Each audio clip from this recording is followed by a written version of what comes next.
Welcome back to another ladies' night. Here we are. We got a bunch of girls that were on last week, but we wanted a smaller panel to get to hear some of their opinions that we didn't get to say last week because we had a little too many people on to hear everyone's thoughts. So, in case anyone didn't see last week's show, we'll go through with intros again. Vicious, want to start us off? Hey, how's it going? I am Vicious Wolf. I am a singer-songwriter from New Jersey, living in Las Vegas, and I am single. And I just had a new song come out called Goddess Anthem, and I hope everyone can check it out whenever they have time. And I don't know, all you guys are amazing. It's a banger. Thank you, Tori. Cool, check it out. Tori. My name is Tori. I'm 31. I live in Indianapolis, Indiana. I'm in sales, life insurance specifically. And yeah, I'm single. I've been single for the past 3-4 years or so. Awesome. Steph. Oh, I'm next. Okay. Hi, I'm Steph. I'm 22. I'm from Barbados, but I moved up to Canada like 6 years ago. And I am an animal handler. So basically I work with dogs and cats that are in like boarding. So when their owners go away on vacation or whatever, what else am I missing? Relationship status? I'm single. It's complicated, but I'm single. Complicated. Uh-oh. Yeah, I don't know, man. Like, I have a little bit of a situationship, but it's long distance, and it's like, it's just, yeah. It's a guy in Barbados? No, another Caribbean island, actually, but I don't know, man. I don't know how I get myself into these things, but... Gotta stop island hopping. I know. We'll see. Okay, Hunter. Yeah, my name is Hunter. I am 24. I live in Tampa, Florida. I own a marketing and sales consulting firm, and I am currently in a relationship. Awesome. Okay, I've heard this a lot recently, and Tori, you brought it up as well, this idea of that you should be dating someone who's equally yoked. You want to expand on that and explain to us what that is? Yeah, so what that means to me is really just being aligned in core values. Spiritually, I would say. I don't know. I guess just equally committed, just really just on the same wavelength, like exclusive, both value family, like if you want something long term. Yeah. It's like my hot take on that. Balance and effort. Do you know what a yoke is? Yeah. Explain. So a yoke is when you're carrying, like when cattle are carrying things, they carry a bar across their back that will pull a load, right? So I think that the phrase like being equally yoked, meaning being with somebody who is equally as competent and that can handle as much as you can. Because it's great if you have core values. It's great that if you guys both believe in loyalty and integrity and respect and all of the amazing things that you should look for in a partner. But if you are a highly, highly capable individual and you're dating somebody that is not even capable of picking out their own clothes or making their own food, or we've all encountered these sons out here that are not quite men yet, but they're someone's son, okay? That person is not equally yoked to you because you are capable of so much more. You can carry and pull so much more. So I think being equally yoked means dating somebody who is equally as competent as you are and equally as capable as you are to handle life and what it throws at you. You know what I mean? So do you think this is something that men also value? Because obviously we know women value someone that's at least as good as them, if not better, right? Yeah. Like able to pull his own weight and hers. Do you think something that men value as well? Yes and no. I think it depends on the man. Depends on what he's looking for. You know what I mean? I know a lot of highly successful men that are not looking for a brain to be next to them. They're looking for a very attractive woman to be next to them that knows how to submit and knows how to be quiet and knows how to play her role. I also know very successful men that are looking for a partner that have critical thinking skills, that have, the right skill set in order for them to be an equal. So I think it depends on the type of man, is going to depend on whether or not that is. But I would say majority of people, to some capacity, you do want someone to be capable, you know. And there are some men, right, like you said, that just kind of want you to sit there and play the feminine role and submit, right? So it really does depend on like the man too. So Do you think that's something that goes hand in hand with, you know, like you said, a woman that is basically like empty-headed, but she's beautiful, or she submits? Do you think like that a woman submitting is indicative that she's not as intelligent or not as capable?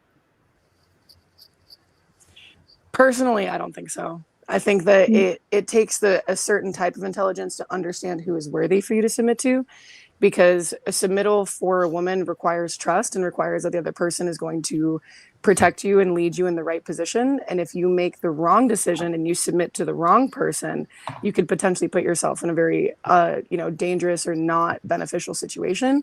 So I think that the smartest thing that you can do in a relationship is submit to a person that you know is more capable than you to lead you in the direction that you want to go. But it's choosing the right person at the end of the day, you know. How do you using your think that a discernment. woman should? How do you think a woman should determine which man is worthy of submission or not? Especially like knowing that like the man is most likely going to have more life experience, be more charismatic, like be more capable of being manipulative, and be more successful. So like with that in mind as well, like how should a woman figure out, should I submit to this man or not? I think it's those being aligned in those core values. I think that and your discernment comes into play, and right, like listening to your intuition. You're not just gonna be blown away because this guy is like high value and he's making this many figures a year, right? Like that's like a woman is gonna listen to her intuition, and you're gonna build on that. It's not something that's just given. Because I know that I'm like an independent. I would say I'm an independent woman, but I deeply desire like a man who is masculine, wants to play that role, like wants to lead. You see that, you feel that. That's not something that a man can fake, right? So I think a discernment definitely comes in with that. So would you agree that intuition typically comes from experience? Yes and no. To some degree, I think women have a strong intuition if they know how to use it. But I know personally a lot of my wisdom comes from life experience, like learning some things the hard way as well. So yeah, I agree. Yeah, with so that. I think most intuition, basically all of it, comes from experience, right? Like a guy that's trying to fix a problem, like let's say he's a plumber, right? Like the guy that kind of knows walking in what the problem is going to be is not because he's like a plumbing psychic, right? It's because he's seen this 100 times, so he knows like what's causing this backup underground, right? So like we know that as women go through more and more and more and more and more relationships with men that they shouldn't be with men that are bad for them long term, they're going to acquire baggage and trauma. So I think that's like a very poor way for women to like use intuition to find a man. But like, what does a woman have at her disposal that can be her intuition in screening men for her? I think it's not right to say that just because someone acquires like baggage, some people are out here not taking that into the next relationship. Like I know that I've had like a toxic relationship, right? But I've taken time after that to like assess, and no one wants to take that into the next relationship. I think you guys would agree. I think for me personally, a mistake that I'd made in the past that helped me learn how to have this intuition is falling in love with people for exactly who they are right there when they present themselves to you, and not falling in love with them for their potential. I think a lot of the times women tend to romanticize people, and they tend to romanticize things, and especially romanticize their partners. So you might meet somebody where they're at and you're like, oh, like this might be a man that I can spend the rest of my life with. This might be somebody that I can build with. But in order for me to do that, I would want to see all of these other things, but that can happen in the future. And you fall in love with this idea of the future instead of exactly who they are when they show up.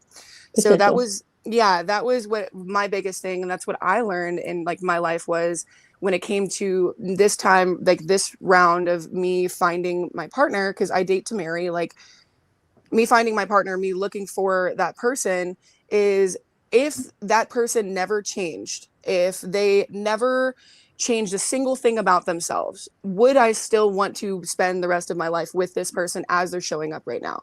Which means, would I feel comfortable with their income as they are right now? Would I feel comfortable with their, their physique, the way that they are, the way that they dress, the way that they speak, and not falling in love with this romanticized version of them? So, I think that helps a lot when it comes to discernment, intuition, when it is choosing a partner, is seeing exactly who they are in that moment. Because a lot of the times people in general fall in love with people for their potential, but that's not even real. That's what you would do in their situation, not what necessarily they're going to do in their situation. You know what I mean? So I think that that plays a huge part into it when it comes for picking a partner, is seeing exactly where they're at right now and asking yourself that question.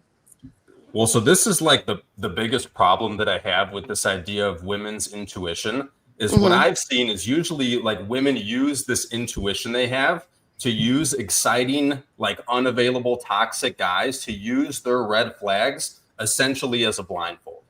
Like that's often what happens with women when they use their, oh, he made me feel so good. Toxic women. Toxic So, women, yeah, who play into it, right? Huh? Like, I feel like there are toxic women like that. So you think like a woman that's easily excited by a man that's charismatic is a toxic woman? No, not necessarily, but no. But so this is my issue with women's like intuition, right? Like women are very easily convinced by men that usually just want to sleep with them, that those men are more, that they're going to give them more than they will. So like, how can women solve this problem, right? Like they don't have the lived experience yet until they've gone through a bunch of bad relationships to know what this man's about. Taking their time to get to know someone and not sleeping with them. Going based off of actions. Like taking your time. Like I know I'm not hooking up with people when I'm like, I'm not having one night stands, right?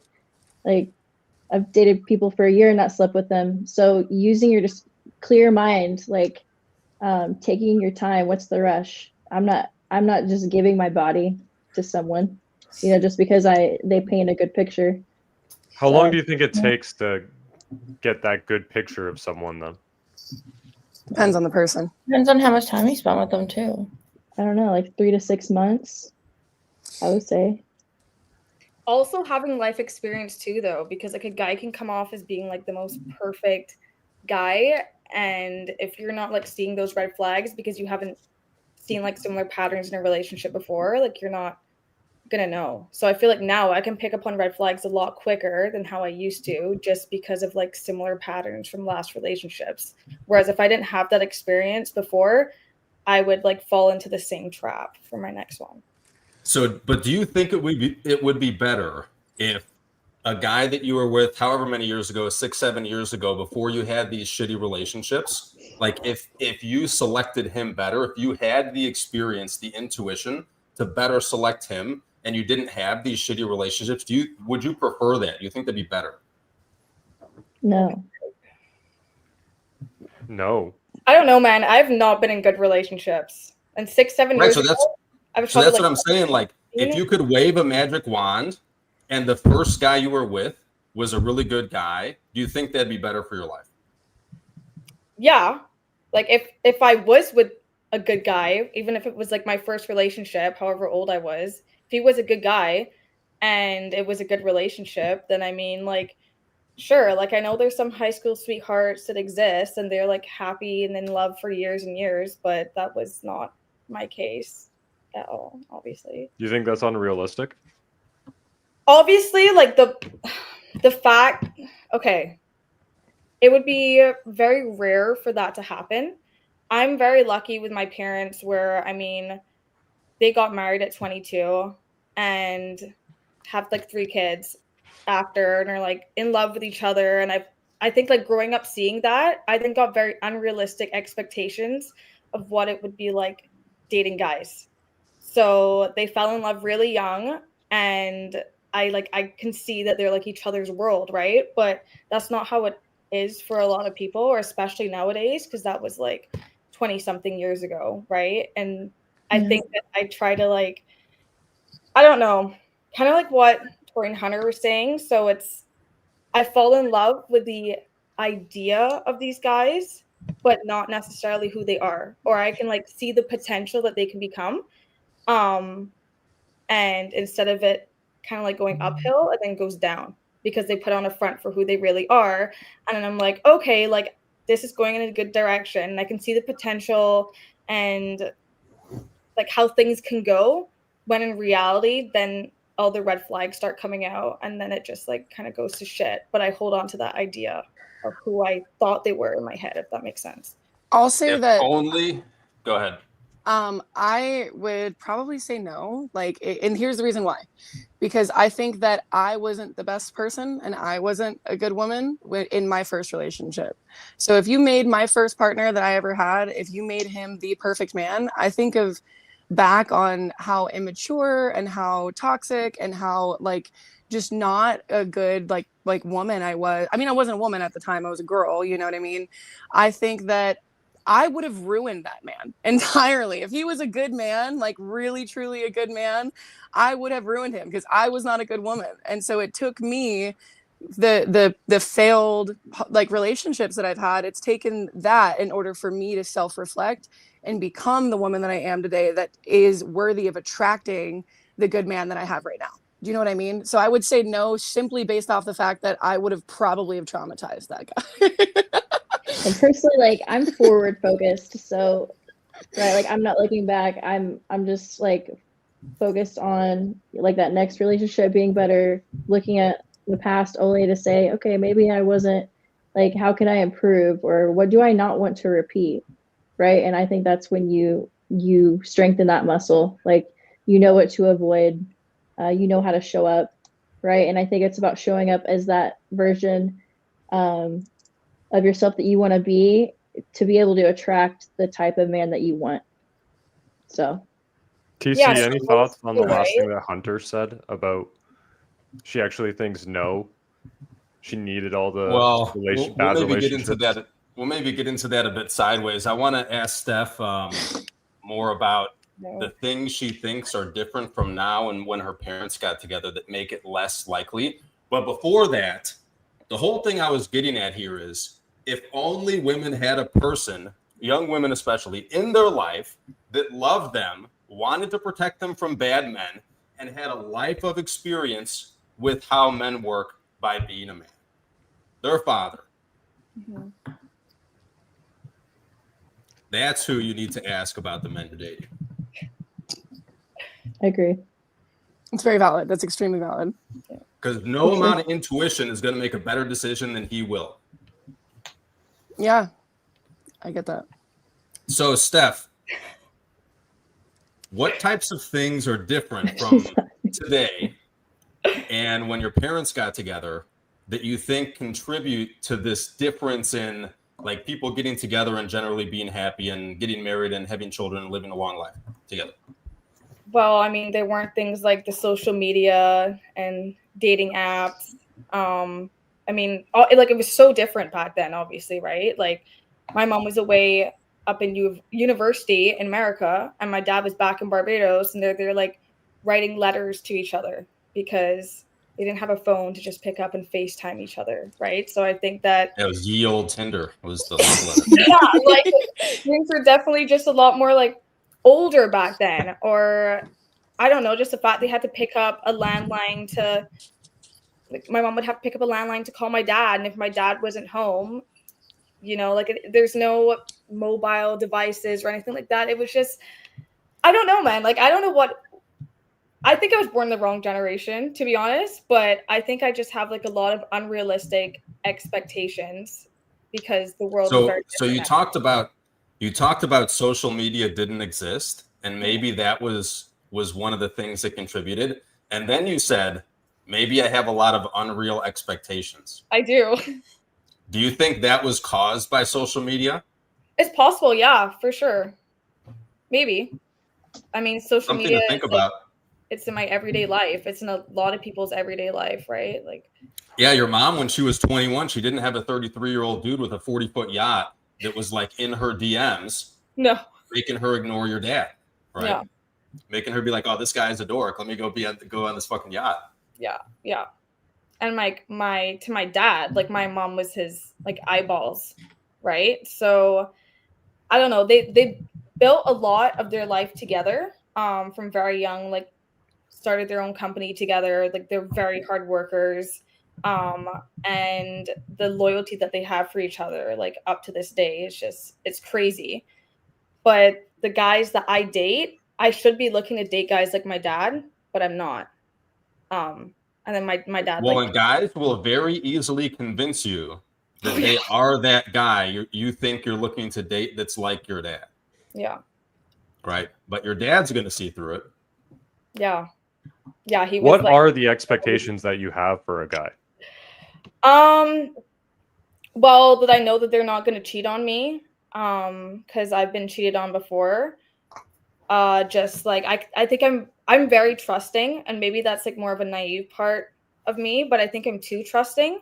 And then what ends up happening is like my ex would I don't know, find girls on social media, or one time it was like one of my best friends, and I had my ex like hitting her up asking her for nudes, and just like this whole I don't know, like shit show basically. But I don't know, I want someone that is going to like defend me in public and then maybe talk about it differently in private.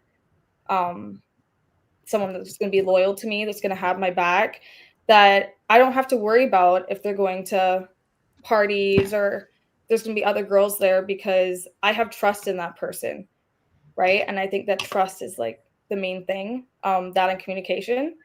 And unfortunately, like I didn't always have that with my exes, right? So I'm gonna get off the listen to your father after. I just got one more. I got to go at this one more time. So when you had this guy you were dating, that was like in your friend's DMs asking him for nudes, what did you do in that situation and like following? What did I do? Yeah. I lost my shit. So I was like, I'm breaking up with this guy.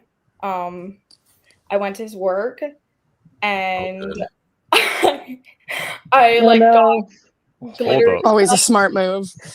I got like glittery stuff, and on his windows of like his truck, I wrote like cheater, liar. I took his PS4. I don't know. I was pissed because he had been secretly like talking to her. So I'm not friends with the friend anymore, obviously. Good. Yeah. But he'd been secretly talking to her, and it was supposed to be like a surprise for me because they were going to be working together she was going to help him pick out a ring for me and whatever crap. And I've noticed that they've been talking more, which Girl, is you gotta watch the people closest to you. bro, she was my best friend. Like my best No. friend. I'm talking like I would have gone to prison for this girl. Like she was Glad you like did. I would go to prison for Noah. What the hell? no, I would just let her have him, right, and move Oh on. my Like God. not worth it. So I'm like, okay, whatever, they're talking, but like, you know, like I trust them. Like I would trust the two of them in a room together if I'm not there, like no problem. So she was actually up in like Nova Scotia, and at this time, like my boyfriend and I were in Ontario, and yeah, then I found out that like he was texting and calling her nonstop, and they were all like flirting with each other, and then he was like, I'm gonna send you pictures of my dick, and like asking her for nudes and crap. Sick. So, bro, when I found that out, yeah, I was pissed. I was So you pissed. went. So you broke up with him. Went a little psycho with it, and then that was it. You didn't talk to him after that. You didn't entertain when he came around. It sounds Oh, like you talked did. to him again. I Oh, would love no. to say that was the end of that. Bye, Felicia. Love to say that We all know. did. And he was like, Stephanie, I'm sorry, like I'm an awful person. I don't know why I did that. You should have slashed my tires. I deserve for my tires to be slashed. Like He was saying anything yeah. for one more ride. I found out that he was like he had been like doing drugs behind my back, and when he told me like he was sober, and obviously he was not sober, so he was getting like fucked up and doing this shit, and he was like, I need help, like I'm sorry, like I don't even know why I did it, like I'm just like I'm scared to lose you and I don't deserve you and I'm self-sabotaging and Mhm. like I need help, Stephanie, like you're the only one I love, I'm gonna kill myself without That's you, what they all say. Yeah. bro. And looking back, Don't like forget that I line, don't know boys. why I even entertained this man, like I really don't, because we were living So, together, right? so it made like I said, I'm gonna drop it. I'm gonna drop your father thing after this. So, what do you think your dad would have said if you said, "Hey, Dad, this is what happened with whatever his name was. What should I do?" Well, my dad probably would have wanted to pull up with like a shotgun and a That's good. shovel ready. But yeah, I mean, I did kind of tell my parents a bit of the situation, and my dad was like, Stephanie, he's a loser. Like, you know, you're 21, he's 30, he's not really going anywhere in life. Like, he should be better off at 30 years old than he is right now. And yeah, he's a fucking loser. Like, just break up with him, say goodbye, and like be done with that. Because this wasn't really like the first instance, right? And you didn't my listen Did to you your break dad? up? Did you break up with your friend too? yeah, Okay, yeah, good. that was a little, Smart. that That Okay, should be a given. you know what?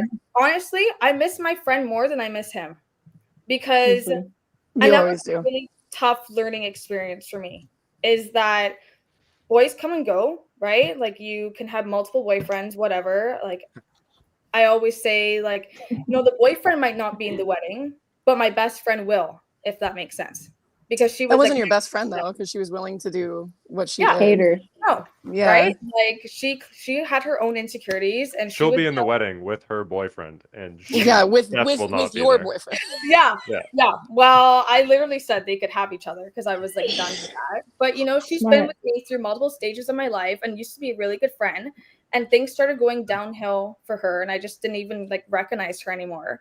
And then this crap then happened. So that was kind So, of Steph, it. I heard you say there that you did talk to your dad about him, and he said he's a loser. What are you doing with this guy? After that, you didn't listen to your dad's advice? Okay, like I did, but I only managed to like cut it off like, you know, a couple weeks after. Till he started pulling out those lines. I'm sober now. I can't live without you. You're I my had to leave. moon. Honestly, I had to leave the province. So my mom came and helped me pack up all of my stuff, my dog, and she then flew back to Nova Scotia because my mom was living in Nova Scotia right now, right? My dad couldn't do anything because he's back in Barbados, but she helped me pack up everything, and I drove from Ontario to Nova Scotia, and that was the only way I was able to like cut him off and stop talking to him. Because like looking back on it, it's like, what was I even doing with him? Like, why was I believing his lies? Like, you know, like it just screams like self insecurity on my part, honestly. But it was so that toxic. women's intuition. I don't know, man. I couldn't leave him. So your only way to break up with this guy was to move out of the city? Yeah. Yeah, out the province, bro. Like if I could have gone back to Barbados, yeah. Those sweet nothings were so enticing, you had to flee the fucking country. I don't know, man. Like I don't know what this was, but I was like, I couldn't not take him back when he would show up at my doorstep or It's emotional addiction. When you go Yes, to when yes, you yes. learn about it in therapy, like it's what happens is when you're in abusive relationships is when things are bad, your cortisol spikes, which is your stress hormone. And so you have a massive release of this stress hormone, and then things get good. And now you have all of this dopamine, adrenaline, norepinephrine that come back. And you're constantly chasing that high because they're making you feel so low. So it becomes a literal chemical addiction that happens to toxic relationships. So I'm glad that you got out of it. Good job, Steph. Thank you. Yeah, you hit the nail on the head. That's what it is. It's an addiction, just like how people like are addicted to drugs and they have a drug of choice. I always said that like he was my drug because I knew he was bad for me. I knew he was doing for my mental health, my physical health, everything. And no matter how many times I tried to break it off, I always still went back. And it's kind of like you're chasing that high because when he does like the bare minimum, you're like, oh my God, he's changed. Like it's going to be different now. And then he hits you with another curveball and it's like, oh my God, my life is ending. So the only thing I could do was physically. Oh, now he's doing heroin, not just cocaine. Yeah, I guess. Yeah. So Nice. What do you? Okay, let's be honest. What do you think you would do if he tried coming back into your life today? okay, be proud of me because he did try and he's blocked. They Like, always do. yeah, so he has no idea where I am. I could be in Barbados or Nova Scotia or wherever. Like he has no idea where I am, and he can't contact me. Because he even tried to contact me on some Instagram account, and like I did freak out for like 2 minutes. I was like, "Oh my God, what am I supposed to do?" My friend was like, "Stephanie, block him," and I did. So there's no way for him to contact me now. And even if there was, like if he found another loophole like that, finally now I'm strong enough to like just not take him on. I don't miss him. I don't want anything to do with him. Like I've kind of beat that habit of that addiction, if that makes sense. We're proud of you. Thank you. Yeah, I Yeah. second that. Okay, we talked about the worst experiences you've had and the unreasonable expectations that you have now. What do you girls think is on the flip side? What do you think makes a woman valuable? Last episode, Hunter, you said a valuable woman's like a Mercedes. What Yeah. makes a woman a Mercedes? Okay, so this might be like the women in this chat might get a little upset with me when I say this because like I said this behind stage, like my opinion might upset some people. It's funny, I actually had this conversation with my cousin earlier today. I think a woman's value comes into a multitude of different things, but I think that there is something about social media and about society that has put in the head of women that simply just because they have a vagina that they have value. And I don't think that that's true. I don't subscribe to that way of thinking. I think that a woman's value comes in so many different ways. But just because you are a woman, in my opinion, does not make you any more valuable than a man, just because you are a woman, except for the fact, obviously, you can bring life into this world, but you do need another partner in order to do that, right? So a woman's value comes from, number one, like how she carries herself and how she makes her partner feel, look, and how she elevates him by being in his life. A good woman will make a man want to be a better man, right? And will inspire him, will give him more motivation, will make him want to wake up earlier in the morning, go harder in the gym, go harder at work. And a good woman is a nurturer, is somebody that is there side by side with their partner. And I personally think that there's a lot of the times, especially in our social media and what's being portrayed in song lyrics and certain artists, women, like female artists, that are portraying this idea of women that might have 4 different baby daddies and are living off of government subsidies and are working some bullshit job and have, a body count higher than their credit score, are somehow entitled to this 5% of men that are above 6 foot, fit, make over 6 figures, et cetera, et cetera. But it's like, man, you're comparing if we're talking about vehicles here, and women are not cars, okay, but it's a great analogy. You're expecting to trade in a 2002 Honda that's already had its entire engine replaced and has over 100,000 miles on it and 8 different users and owners. You're expecting to trade in that Honda and get in return a Bugatti, because in comparison to what they're looking at, it just doesn't make sense. So I think what makes a woman valuable her ability to bring out the best in her man by being the best version of herself, being the most feminine version of herself, etc. Right? Like a lot of people in my personal life will say that my personality is very strong. I have to be very strong. I own a business. I manage employees. I do things like that. The only person who gets to see me soft is my man. That's it. It's the only one that gets to see me soft because he's earned that. The only person that gets to see me truly in my feminine is my man, because he's earned that, because he has done everything to provide for me and be the man that he should be for me. So the only person who gets to see me be the best woman for a man is my man. That's it. Right. So let me ask you some questions about Yeah. a few of these things. So that was a lot. I was trying to take some notes here. And this kind of relates into what you just said of the only person that gets to see me be like soft, feminine woman is my man. So you said like that a good woman makes her man look good to others. Yes. Right. So like, what would that look like? What types of things? What types of things does like that a woman portrays makes her man look good? Yeah. What things does a woman do that makes her man look good to others? Well, number one, if a woman keeps up with herself, like, okay, you always think about it this way, right? You'll see a man that might look super ugly, be short, whatever, and then you'll see a gorgeous woman standing next to him. And what's the first thought that goes through your head? Either he has he's very well endowed, or he makes a lot of money. Immediately in your head. But with that, we're back to women being sex objects, right? Yes and no, right? It's not just about you looking good. It's about you it's about you acting in a way that's respectable, because so what does that look like, right?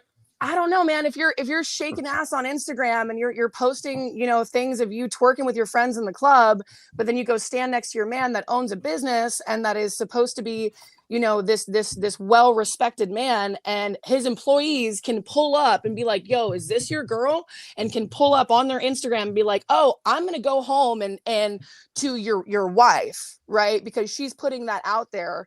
That does not make him look like a respectable man, because he has a partner that's next to him, doing respectable things. I agree with that completely. And you mentioned, as you went through all of these things originally, like, a woman that has this huge body count and is out in the streets is like a Camry and not a Mercedes. So like, obviously a woman preserving her value, being demure, like being reserved, right? Being appropriate, being modest. Like this, helps a man get respect from other men that see this woman acting in this feminine way, right? But I think something like, for me, that's important, and a lot of guys that I talk to and a lot of guys that I work with would agree, is that a woman who is soft, feminine, polite, respectful all the time, right? Like not just for her man. When other men see that, they're like, wow, that looks like a really good woman. Authentically that way. Yeah. So like not doing it to manipulate and play games and seeing what she can get, but just genuinely kind, like genuinely showing up and trying to be like a kind person. Like she has boundaries. It's what she doesn't tolerate, what she does tolerate, how she carries herself, whether her man's there or not. Right. I feel like that's high value. I agree to a certain extent. The reason why I say that I'm only soft, maybe because my perception of soft is completely different. They're like, might not be completely different, but is different than what might be traditional. My perception of soft means that I'm letting my guard down. I am letting myself be not so socially aware and constantly aware of what's going on. I'm allowing the most authentic version of myself to come out, the most feminine version of myself to come out. The reason why me personally, I preserve that is because when I find in my life, and this is my own personal experience, when I am more feminine, I attract more attention that I am not wanting, period. So if I'm which I am currently in a relationship, I don't want, and I do not seek out any type of external attention, sexual attention, period. So the easiest way for me to be able to ward that away is to be the version of myself, which is still the version of me, right? it's taken a lot of work in my life to even be as soft as I am right now, because I was raised extremely hard, right? So it's already taken a lot for me to get to this point. With that being said, I know that if I'm a little bit more masculine, and if I'm out and like on the rare occasion that I go out and grab like a drink with my friends, if I'm out and I see a dude and I dap him up and I'm like, "What's up, brother?" and I walk away from him and I give him a very masculine energy, the likelihood of that man coming up and approaching me and hitting on me drastically plummets, right? I don't need that validation. I don't need the validation of other men. I'm not a male centric female. So I'm not going to walk around very extremely feminine day in and day out, because I just personally don't want to attract that attention. Does that make sense? See, I find usually the opposite is true, where like the more modest and reserved that a woman is when she's out in public, the less sexual attention she draws. Like the more out there she is, the more she leans into her masculine, the more she's like, "What's up, bro?" Like goofing around and shit. Like the more sexual attention she draws. Because men see that. Men see that as like the door is open for the approach. Yes, exactly. Being friendly, Men, like being too most friendly. of the time, misunderstand cues like that, and men have an over perception bias. They often think that women are more interested in them than they actually are. Right. So being open, being like super engaging with men is typically, for most girls, attracts more attention. Right. Yeah. No, I'm not saying that I'm engaging more. I'm saying that as far as when there is an engagement there, am I presenting the same soft and feminine energy when it comes to my eye contact, when it comes to my vocal tone? Because I could easily get on here. "Hi guys, I'm so excited to be here with you today. I'm so happy to be talking to you right now." Right? Yeah, I can give you a very I can give you a very. But that's not soft and feminine. It's like it's like facetious, but when you think about words like soft, feminine, things like that, you're thinking of a very a set idea in your head of what that is, right? And you're thinking of a set type of vocal tone, language, eye contact, the speed of which they speak, their body language, everything in between is what you're embodying, right? So if I'm going out with a more feminine energy and more feminine embodiment, I typically will attract more masculine attention, which I'm not wanting, right? So I reserve that specifically for my partner. But you might be right. That might be something that I could look into, that I could work on. But just where I'm at in my life right now, I've seen that it's benefited me to be more masculine, which it's not meaning that I'm putting my hair up and drawing a beard on and walking around grabbing my crotch, right? What that means is I'm not engaging in conversation with you. I'm shutting down conversation very quickly. I'm turning away from you. I'm being very stern with my words. I'm being very stern with my body language. I'm being very stern with my tone. I'm not giving you anything extra, because 9 times out of 10, I have a lot of female friends that are extremely feminine, and they don't even have enough will to push off a person when they're making them feel uncomfortable. Yeah. Right? They will literally sit there and cower and allow a man or somebody else to make them feel uncomfortable, because they don't have enough courage or enough, I don't even know how to explain it. They don't have enough muster inside of them to stand up for themselves to put that person away. Right. Well, that's another aspect of this, like acting in a way that is respectful to your man. Another aspect of that, I think, is not putting yourself into situations where other men might be inclined to approach you. I agree. Right? Just don't even put yourself in the equation. Right? Sometimes you can't help it though. Like it does depend. Sometimes you just got to go party. Yeah. I don't know. I'm not a party girl. Never have been. I never felt like I was missing out on anything. Like I think I had my first sip of alcohol when I was 21. Yeah, I won't even put myself in those situations where I have to even deal with the drama, because it's just not worth my energy. And I'm not gonna find my husband in a bar or in the club. He's probably going to be in the grocery store or in church or a mutual connection, because like that's where his mind is. If he likes to spend his free time in the club, like buying girls drinks, and that's how he gets down, like he's not aligned with me anyway, you know? So that's my hot take. I agree with that. Don't even put yourself in that environment. So, So- Tori, Like here's your- sorry. So here's a I- question for you, Tori. I'll get right back to you, Hunter. You're good. This idea of showing the people around your man that you respect him, you know, that you're going to submit to his leadership, right? What would you do if your man invited you over to his family's house for Thanksgiving? Like, what would you do when you got there? I would immediately, for the first time, Yes. hopefully he's introduced me to the people, you know, we're walking by. Yeah, he's going to go around, introduce you to everyone. Like, what are you doing after that? I'm immediately going into the kitchen and asking Mom, what can I help with? Bingo. Perfect. And carrying what I'm bringing in and telling her that, you know, I made green bean casserole and I made some homemade bread. Like, what can I do to help you? Set the table. Say hi to the kids running around. Like, that's where my head is for sure. So this is probably one of the most important things that women can do to like bring this value, so to speak, this respect to a man's world. All day long, a man's going 1,000 miles an hour. When he stops and takes a break for a minute, finding out like, how can I be useful in this moment? So typically, like all of the social interactions that a woman's going to be in with a man, with his friends, with his family, when you're out with a mixed friend group, whatever it is, like being useful to him is going to be very respectful to him. And other people are going to see this and be like, wow, I wish I had a woman like that. Which what that means is they view you as a very good woman, right? What were you going to say, Hunter, before we... Completely forgot. I don't know. I was listening to you. But I I agree 100% with what you just said. Am I muted? I want to hear No, go. Vicious, I want to hear your thoughts on everything that we just said. What makes a valuable woman, basically? What are your thoughts?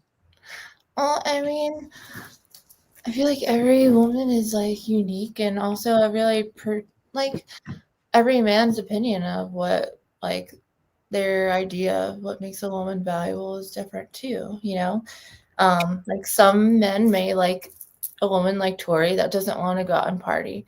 But for me, for example, like I'm a musician, I'm an artist, so I do go out to events and shows like that because that's my scene and that's where I can network with people. And for example, my ex-fiance, we would go out to shows and party together, but like we weren't, you know, looking at other people. We were there to network and enjoy the music and just vibe together. And that was something that we could bond over, you know?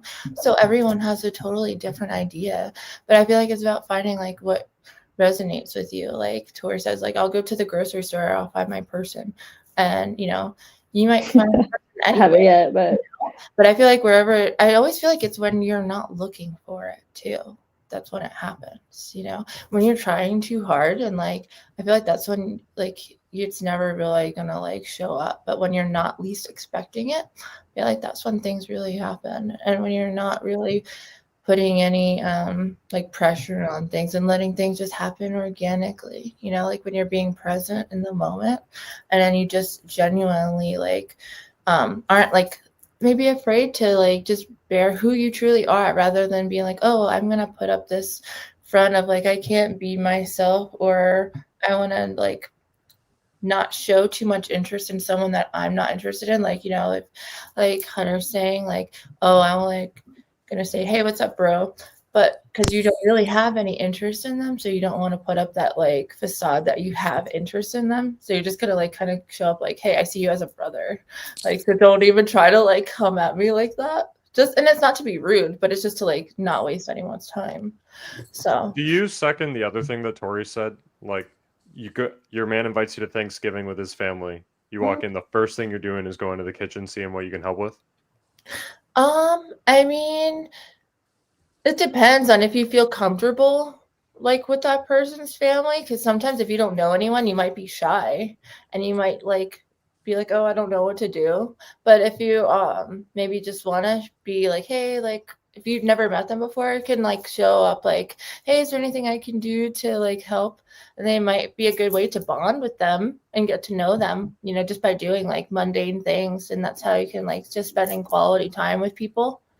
So that's always a good way to, yeah. I mean, I went to like my ex's Thanksgiving like a couple years ago, and I never like had met his dad. But like the food was already made, so like I didn't really have any chance to like help out with anything. So I didn't really have like the icebreaker of being like, oh, can I Okay, like so you didn't bring a dessert over? no, because I don't live in Ohio. criminal. So we just kind of like went over and everything was already made. But I offered to clean up. So you're definitely looking for like a large majority of women. Kind of what they're looking for in a man is they want to find a man. They want to date him for a while. They want to get married. They want to get a house together. They want to settle down. They want to have some children, start a family. So like what you're looking for sounds like different than that. So like obviously you're going to be approaching it a bit differently, right? Well, I want to live together before we get married or anything like that, because I already want to know the environment of what a living situation is going to be like, rather than like, oh, we don't live together first, because then like you might get married and then you live with them and you're like, I can't live with this person. Like I like to go to sleep with rain sounds, and he wants to go to sleep completely silent. You would figure that out before marriage, though. Like you know, you'd spend the night at each other's houses and things of that nature. You'd figure out their sleep patterns and how they keep their house and how they are before you get married. Like, No, I go hope so. You go right to the church and get married after Yes. you meet him at the grocery Are we in store. Provo? Are we in Provo, Utah? Is that what's happening? Like What if he these does, are like, rain two sounds? So cute. fucking rain sounds. It needs to be silent when we sleep. God. Like these, you got to these hear are the two. fan on high. These are two different types of men. Though. Stand straight to the face. I'm sorry, what were you saying? Everyone got the giggles out of the system. I think so. Yes. Yeah. So like these are two different men, like two totally different men, right? Like the man that wants a woman that wants to settle down and start a family, like typically is a totally different man than the man who will entertain, like dating a woman that's in music and nightlife, right? Like these are two totally different guys, and they want different things, and they value different things in women. I will tell you, when I was younger, I was a bartender and I was a club promoter, and I attracted a completely different type with the same set of values and the same, you know, morals. I attracted a completely different type of person, because when I would encounter, like I would go out on dates, and like a first date, you know, you're getting to know somebody and they're like, what do you do? And I'm like, I'm a bartender. And immediately I'd see their eyebrows raise. And I never understood it. And I was like, why? Like, why are you so upset that I'm a social person? Why are you so upset that I'm bartending? And then I got out of the industry, and when I started my own business, and I look back on it now and I'm like, oh, like I understand why, you know, the men that I was dating and that I was at the time, like, you know, thank God that those didn't work out, because I wouldn't have found the person that I have now. But regardless, I understand completely why they were turned off by that and shut me down by that, because they just didn't want to be with a woman that was constantly attracting that level of sexual attention and that level of encounter, especially around alcohol. Like the amount of things I had to deal with just on a normal shift throughout the week was just way more than the average person has to deal with working at 9 to 5. You know what I mean? I mean, So the whole restaurant industry is kind of, it's like in the top 5, with nurses being up in the top 5 as well of red flags. It's like I've never worked at a restaurant, but I've dated a lot of women that worked at restaurants, and I've known guys like that bartend on the weekends. Like I know enough people in that industry to know what that industry is like, right? Yeah. So I just like, you hear stories from guys that work at restaurants that are bartenders on the weekends, and then like you date women, like especially when guys are younger, they'll be, you know, like couch surfing, working 3 jobs, and like dating some chick that's a bartender, right? And they'll go drop her off at work or something, or pick her up from work, and she'll be telling them all the stories about all the crazy people in the restaurant. Yeah. So like guys with life experience get all this data fed in, and then they're just like, oh hell no, you work at a restaurant? Hell no. Yeah, I know what goes on in restaurants. Steph, do you have any thoughts on anything we said? It's been a little bit since we heard your opinion. Yeah, like what What specifically? Like Anything that we've gone over recently. I mean, Yeah. like I don't know, like I can see what they're saying about the whole party life or bartending life, but I mean, if you're like in a relationship with someone and the girlfriend's like a bartender or a server at nightclubs, like you would also, it could work. You just need to have trust. Like there needs to be trust in that relationship, right? Like maybe that's not for everybody, but I think it could work if you guys have like the trust and communication.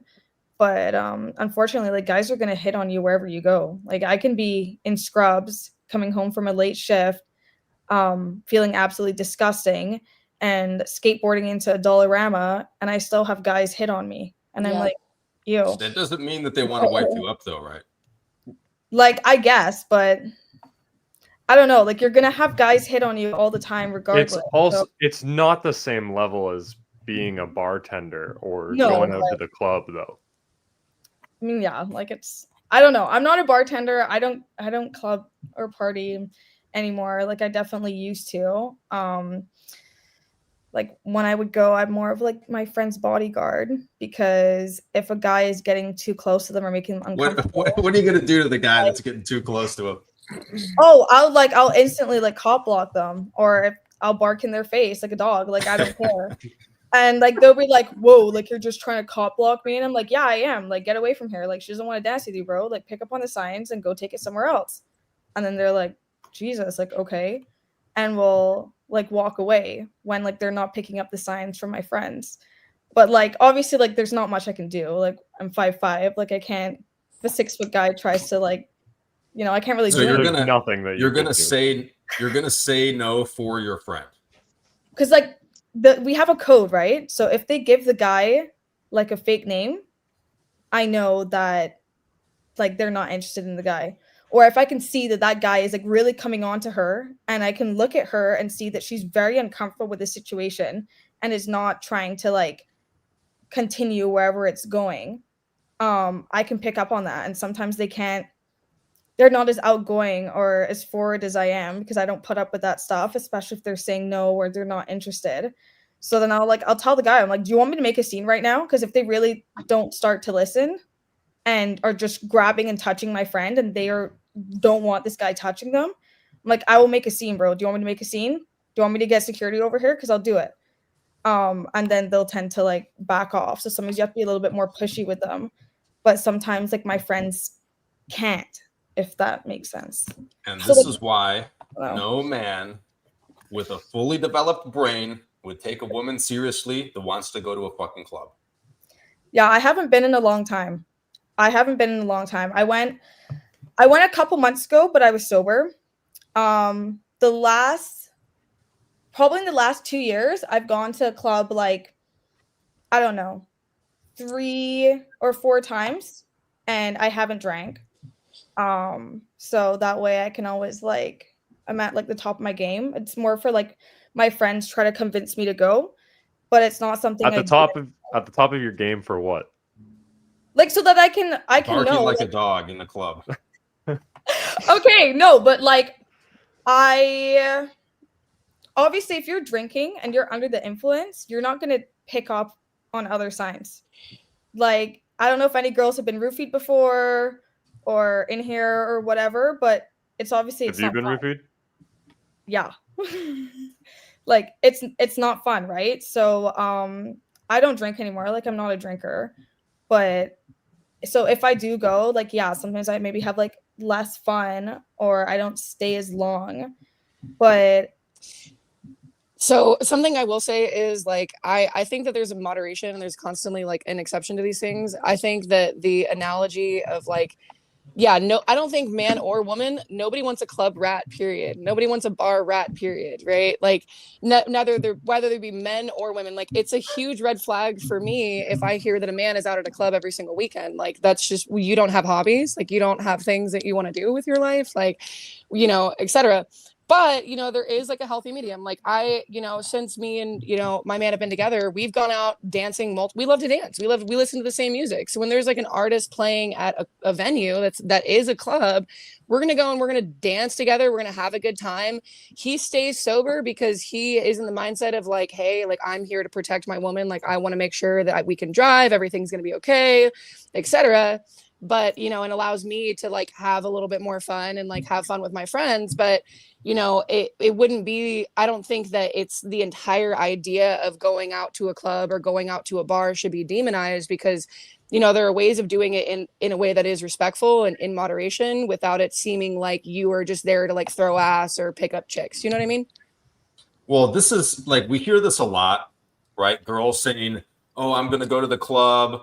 You know, I'm going to go with my girlfriends. If you don't like it, you're controlling.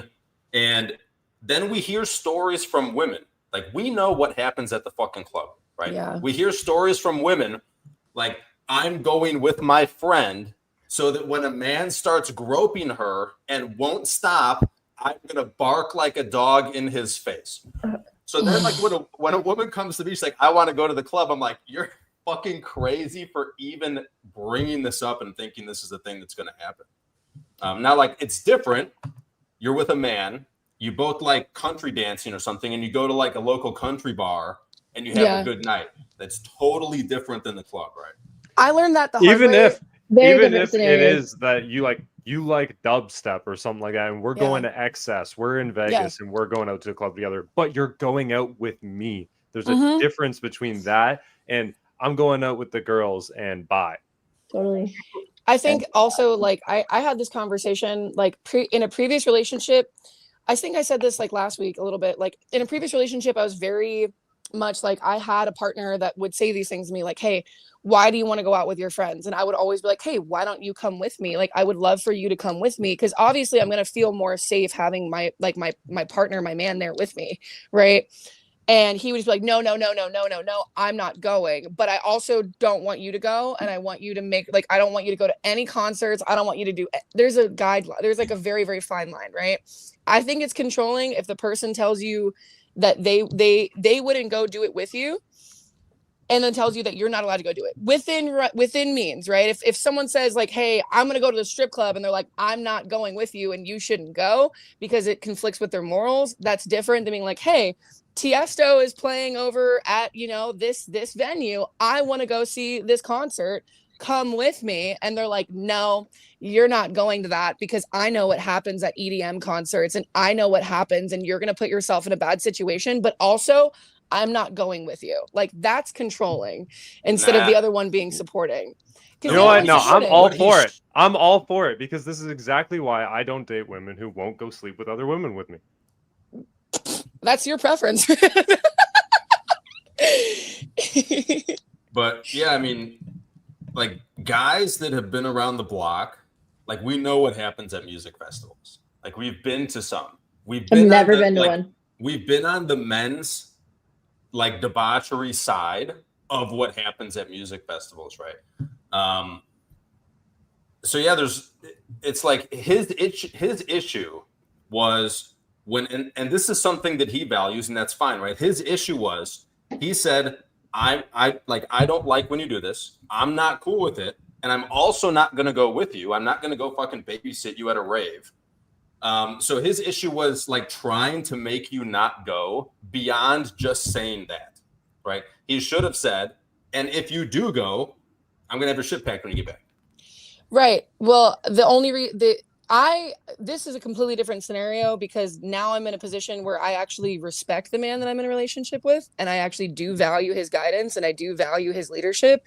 That previous relationship, I had no respect for him. I did not value the relationship. I did not value his guidance, because there were things within our relationship that completely dismantled that, right? So when he would tell me to do something as simple of like, hey, you know, you should put on these pair of shoes instead of that one, and I would immediately get defensive, like, who are you talking to? You're not going to tell me what to do, right? Because I had no respect for him, and there was no respect there left in the relationship, right? But if my man were to come to me and be like, hey, you have tickets to this concert, I don't feel comfortable with you going because of the rise of mass shootings that are happening, because 2 people got shot on 7th Street not within the last week. I don't really want you in a big group of people. I don't want you in a space like that, because I fear for your safety and I care about you. I'd be like 100%, I respect you, and I would sell those tickets in a heartbeat because I respect his opinion and I respect his leadership as a man. But he had to earn that, right? And I think a lot of the times men come into a situation with a woman and they do nothing worth respecting. They're extremely lustful. They have porn addictions. They're subscribed to OnlyFans girls. You go on their Instagram feed, it's just a bunch of big booty Latinas, right? Shout out them. But and Look at your explore page. Right. They have no discipline. They have no drive. They have nothing that adds genuine value or makes me want to respect you. And then they come in and they're like, you shouldn't wear that or do that. And I'm like, who are you? Like, who are you to tell me what I should or should not be doing? Do you know what I mean? So I think at the end of the day, it comes down to like respect and the boundaries that you put within your relationship that make it successful. But I get either side. I've been the woman hater, or not woman hater. I've been the man hater before, and I've been the person who was not. It was like, not respected or giving respect, and I constantly was the person that was like, no, I want to go out with my girlfriends. I want to go out to the club. I want to go do this, and I was extremely defiant because I didn't see, nor did I value his perspective. Does that make sense? Yeah. The only thing, like a lot of good men that do have a lot of options with women, like the guys that you're talking about that are crushing it and don't have a porn addiction, aren't whatever, liking and heart eye emoji a bunch of big booty Latinas on Instagram or whatever it is, right? That's horrible. A lot of these guys, when they set rules and boundaries, they get this fatigue from like, why can't I go? Like they have to, and this is what he kind of said, like, if he explains it to me, it's basically like if he walks me through like I'm a child on why I should listen to him and it makes sense, then I will do it. And like a lot of guys that are leaders and that do want a more traditional relationship, which is like basically how you get to marriage at all, like this is fatiguing for them, and they'll just go with a different option that won't be so difficult about it, right? And there's not a lot of guys like this, but a lot of women want a guy like that. What do you mean that will like set boundaries, or what do you mean want a guy like that? I think I might like have a lost successful guy that isn't a pushover, that doesn't have a porn addiction, that isn't, that's fit, that's a leader, says no. Like there's not a lot of guys like this, but this is like the archetype of what most women want. Right. Yeah. So these guys typically have a ton of options because women will not shoot down at these, like an average woman is going after this guy too. Right. 100%. Instead of going after the average guy that probably has like some girls he's following on OnlyFans or something. No, 100%. I agree.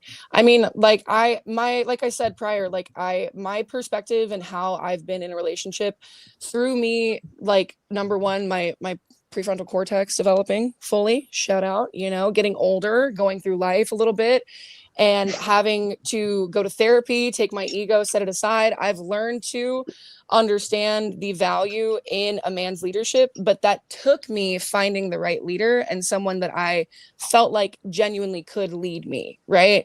But if I have more, and if I'm capable of more, and if I'm doing more than you, and I have reached a certain pinnacle of success in my life, and you are not there, you do not share the same values. Like I had this conversation literally with my cousin today. It's so funny.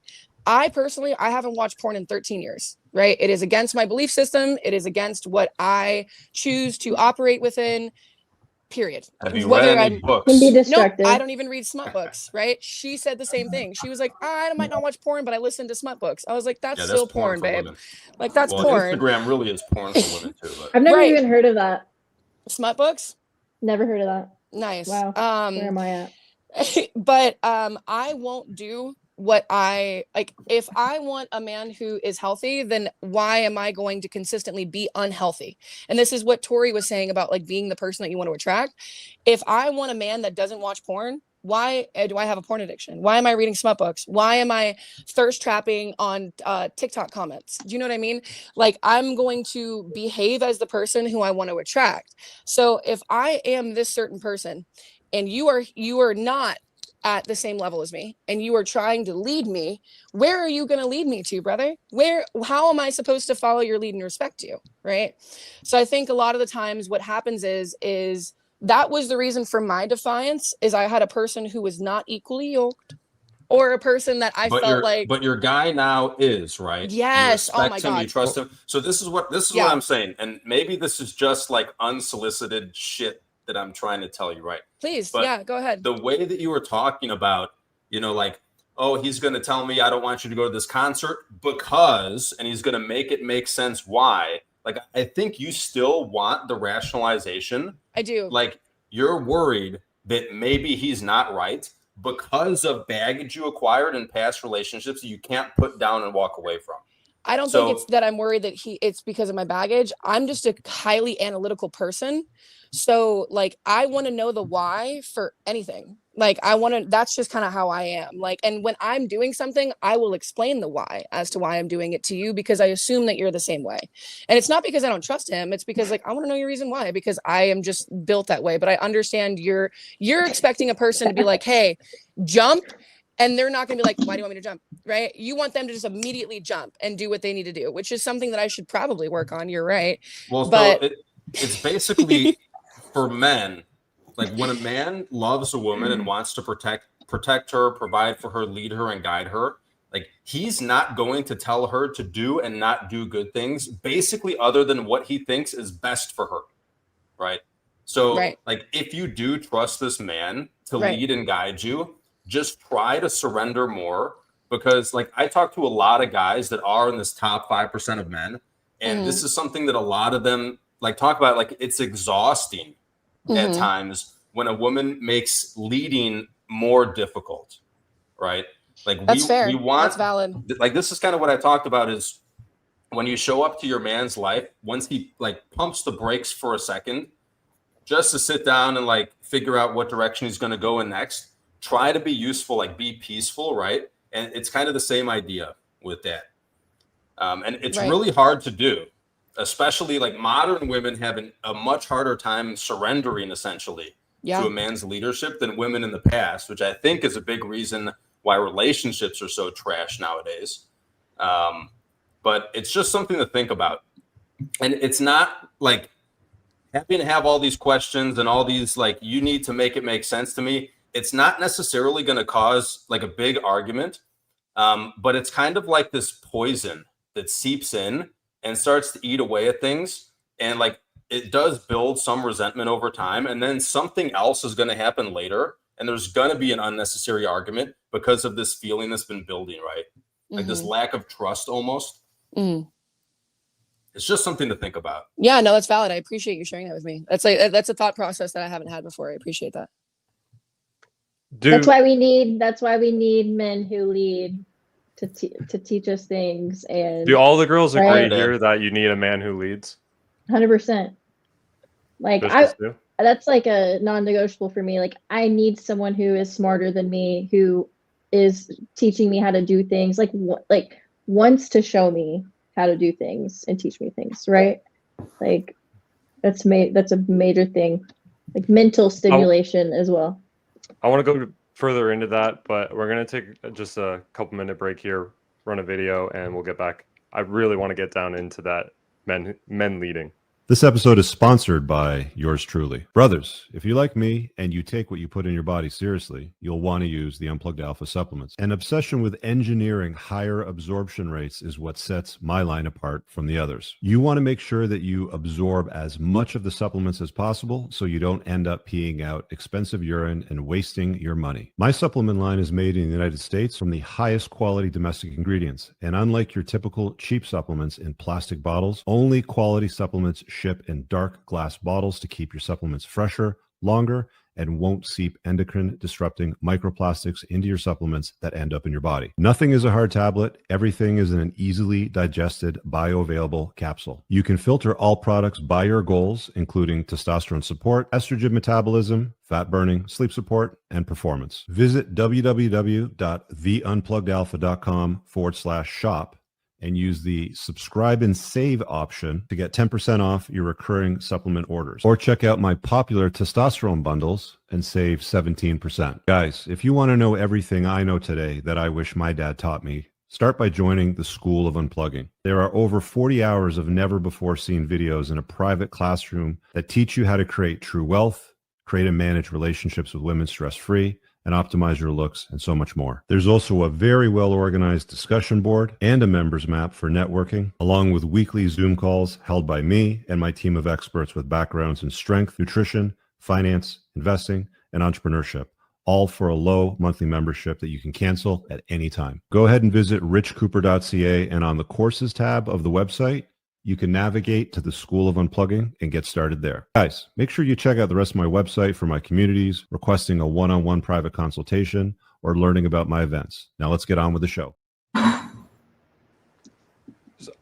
Steph, you were back. Now you're gone again. Before we get back into it, the ad reel just made me think about, so Steph talked earlier, and I'm sure the women are going to hate me for saying this, but Steph talked earlier about this guy that she was addicted to as if he was a drug, and like this roller coaster that this guy put her on, and how that made her addicted to him like a drug. And in the SOU, I did like an entire 30 minutes of one of my monthly calls about the roller coaster, like how that works. So game is game. Sorry, ladies. Yeah, guys, if you aren't in the You do group, you are missing out on that. And I'm not telling guys to be like, I'm going to kill myself. No, we're not going that far. We're not getting stupid with it. Okay, I'm so sorry that I'm not back. It's having internet good, you're here. issues. So the last thing that we just said was all the girls agreed that they want a man who leads. Do you agree with that? Who leads? Yes. Yeah, but like in a good way, because you can have men that lead and it's like you don't necessarily agree with their views. So sure, like if someone that's leading and our views like coincide with each other, then yeah, but Okay, what's an example of that? if we're both hardworking, both there to support each other, we both have the trust, like we both want to better ourselves and we're both going somewhere in life. And I know that he's not gonna be like screwing around my back and isn't gonna be like controlling me in toxic and manipulative ways or beating me down and trying to make him seem like, oh, my life is like nothing without him. Because that's how I have felt before. Like he was supposed to be, in his mind, like he was like the sun, right? And I was kind of nothing without him. So in a healthy way, sure, yeah. Okay. So what if he's not toxic? He's not beating you down. He's not doing any of that, like those toxic behaviors. Yeah. But he's not super ambitious. He's not chasing to improve, make more money. Instead, he's like, I'll just sit at home and take care of the laundry. No. Yeah, no, I don't want that. Yeah, no. Vicious, you think that's your job? Yeah, I love doing laundry. I do too. And grocery shopping. I don't want a housewife as a husband or a boyfriend. So yeah, me either. This is, guys watching, this is why multiple large-scale studies have shown the more pink jobs that a man does in the household, the more likely he is to be in a sexless marriage. It's disgusting. Women see a man doing laundry, folding clothes, and they're like, ugh. I but think I also don't want them to be like a disgusting pig either. Because, you know, there has to be a level of balance, right? Like I went to go and house sit for this guy that I had been seeing at one point for his dog while he was away. And I don't even know how to explain how absolutely diabolically disgusting this place was. Like I did not want to stay there. Like it was awful. I mean, I don't think that place had been cleaned in The red since, flag. like 5 years ago. Like it was covered in filth. I did not want to sleep on the bed. The last time he had a girlfriend. Bro, I don't know, but apparently he has like over 100 bodies because he had to show me that on his phone, right? I don't know what women have been sleeping with this guy, but I was so absolutely disgusted that when he came back, like I ripped him a new one, and I was like, dude, I don't know if you're trying to get a girlfriend at some point, but she's not gonna put up with this. And when you're paying me to do this, I'm here to take care of your dog. I'm not here to be your maid and clean up all your mess while you're away. Like, absolutely not. Like, yeah, I cleaned your bathroom because I didn't even want to have a shower in it before I bleached and scrubbed that bathtub because that's how nasty it was. But I didn't do that, like, for you, right? So that's what I mean. Like, no, I'm not expecting the guy that I'm with to be, like, do the pink jobs or whatever housewife sort of stuff. But he has to be, like, a genuinely, I don't know, hygienic person because Well, I tend to not believe that he has 100 bodies. And if he does, like, the issue with his house is that he doesn't know how to use that thing.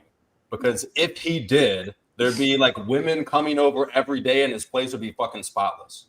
Yeah. Like, I'm like, what women do you sleep with that will come back? Like, I don't know if you're getting like one night stands here, dude, or whatever, but it was Never like, come over at 3 a.m. and all the lights are off. Just lead her to the bedroom. that's what I think, bro. Like, he just goes out to the clubs, meet these girls, they're both drunk, and like brings them back. And like, I think that he tries to tell them that he sleeps with only like 8 or 9 women. That's how much he slept with, because that's what he told me.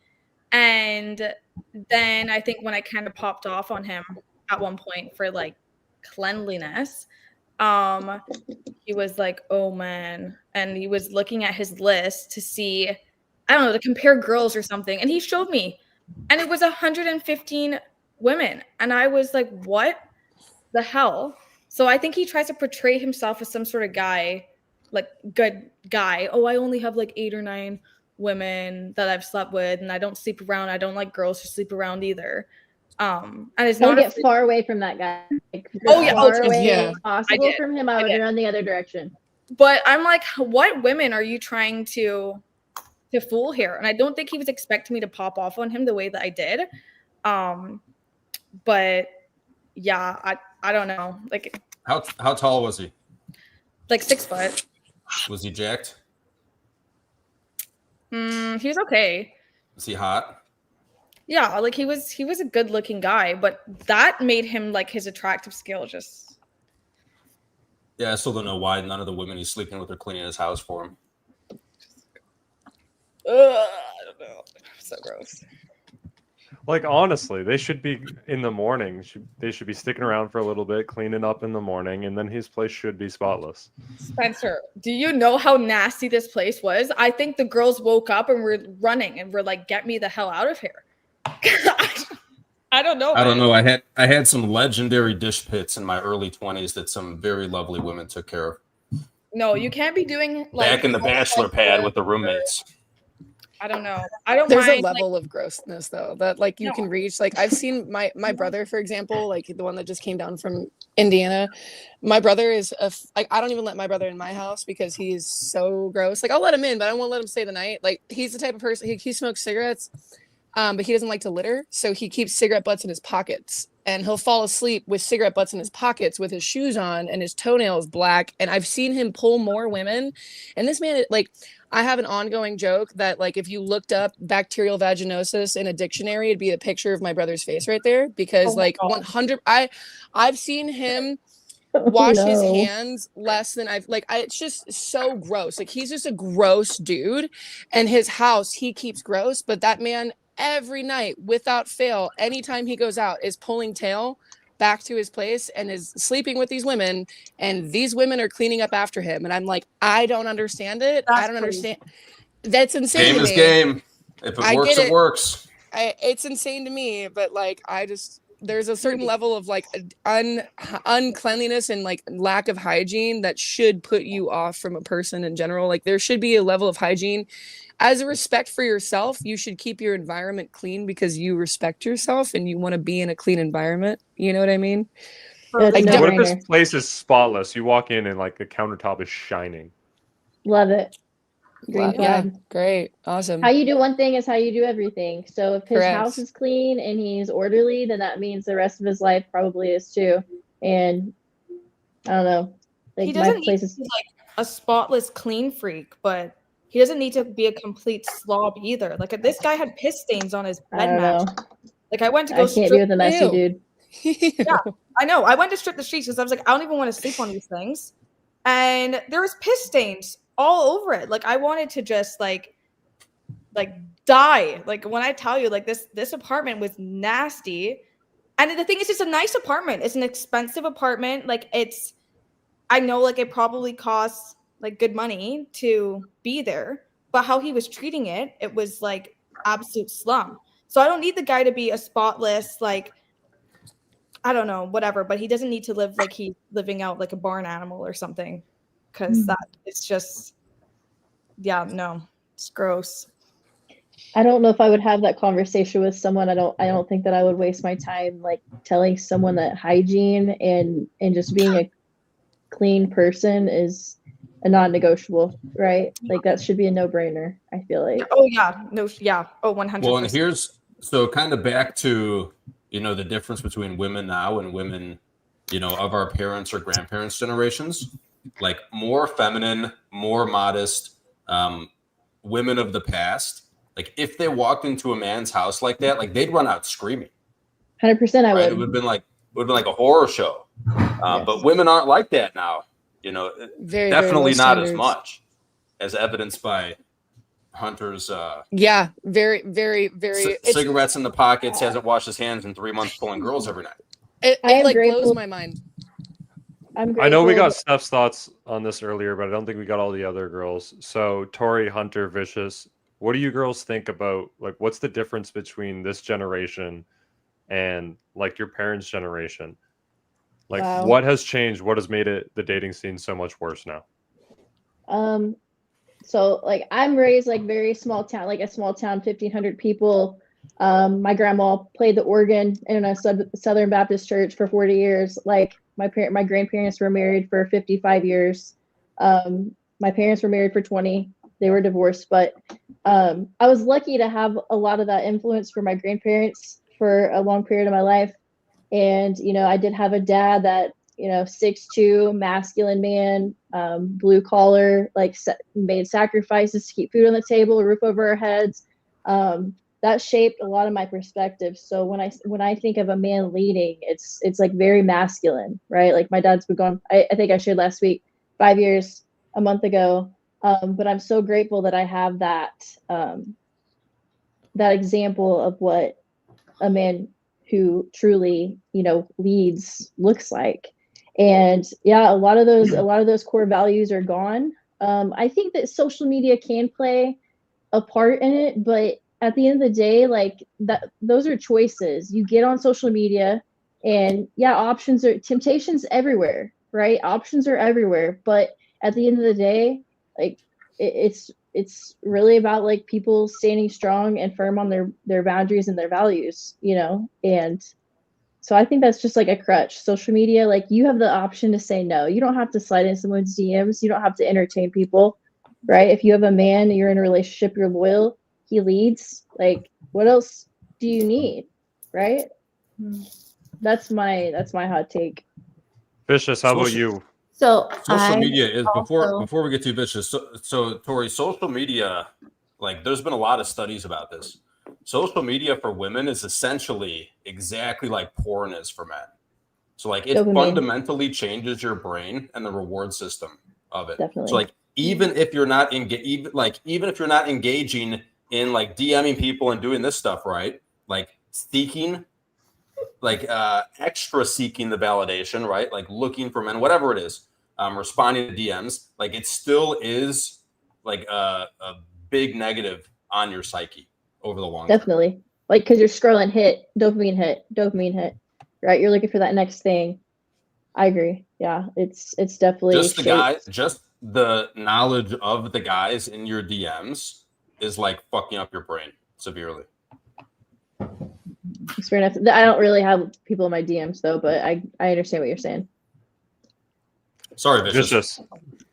So just like Tori, I also grew up with a man just like that. My dad basically was like the breadwinner for the family, and he was a hard worker. He'd do whatever he could to take care of my mom and me. I grew up an only child, and my mom and me were his world. And they met when they were 14 years old, and they were together until my dad passed away when he was 38. And my mom and my dad were basically the same age too, like 23 days apart in birth.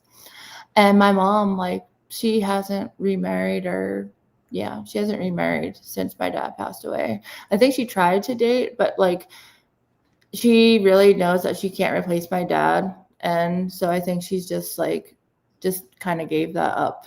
So, but yeah, I was really lucky. I mean, I really miss my dad every single day. He passed when I was 21, and there's not a day that goes by I don't think about him. But I'm also feel really lucky that I was able to have that, like the man that he was, basically in my life for that, even though it was only 21 years, like it was quality.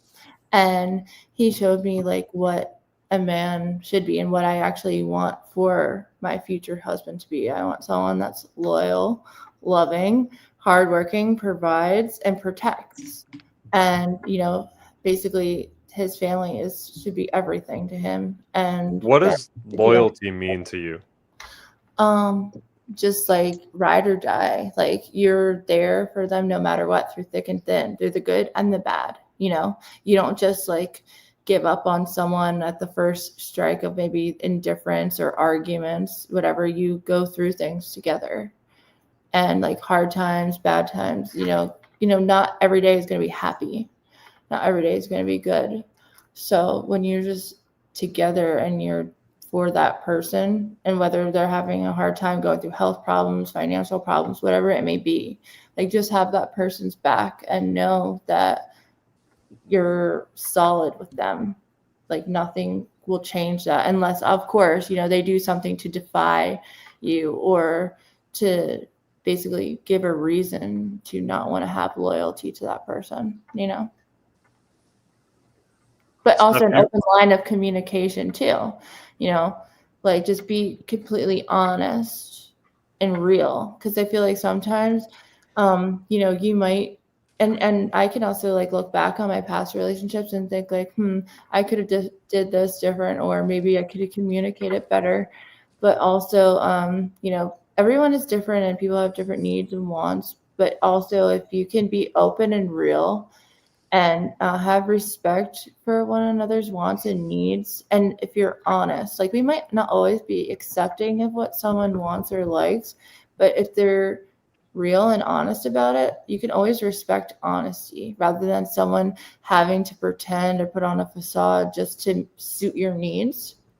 But if you're like honest about something, like, hey, I'm this, that, and this, or whatever it may be, if you're honest about it, you can come to a compromise about whatever it may be. But if you're just fake and then you're putting up a facade and then someone maybe finds out like, oh, this person's actually doing this behind my back, or they're into this and that doesn't like fly with me, then that's kind of like puts up a barrier for mistrust. And then you kind of like feel like, oh, can I like see myself with this person? But if you're real and open, then maybe you can come to a level of compromise, or maybe find things that you could even, as long as he's honest, it doesn't matter what he's into. Go outside of your comfort zone or something just to try something different, You mentioned a part there, you can look back on your previous relationships and see, oh, you should have done this differently. What's something that you should have done differently in one of your past relationships? Probably not give people so many chances, because like I've dealt with like a lot of like emotional and physical abuse, and it was really because I really genuinely cared about them. And what's too many chances? Like, let's see, 5 years, 4 years, I don't know, because I'm a really like loving person, and like when I think like this is my person, and like I don't give up on people because I grew up with my family together, not giving up on one another. I just feel like you could work it out, but there's just a certain point you just kind of like, you're like, okay, I'm just wasting my time because this person doesn't see their like what they're doing that's wrong, and they're not owning up to it and doing anything to change the behavior to make it better.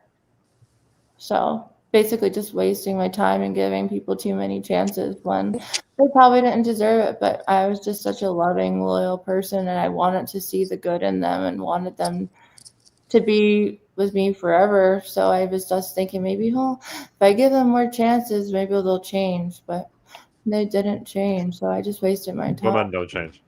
Yeah. Spoilers, men don't change. Don't use the red flags as a blindfold.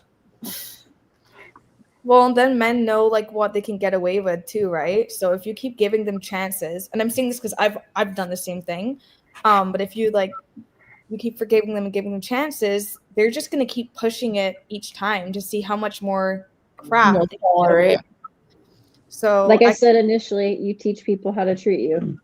yeah. Right? Well, and this is one of the things that I think is one of the big. So we heard from a couple of the ladies, like your parents had a relationship that's something that's more so missing nowadays, but we didn't hear as much other than social media, right, about like why that is.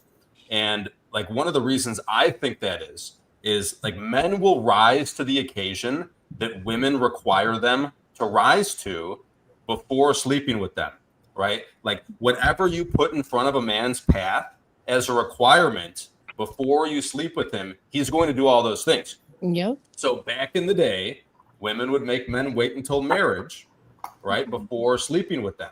So like men are going to have to put a ring on your finger, so they're going to do that, right? Like if you sleep with a guy, you know, that you met off of a dating app and went on 2 dates, like you don't even know if he lives with a wife, right? Like you have no clue, and you sleep with him. He's like, why would he ever do anything else?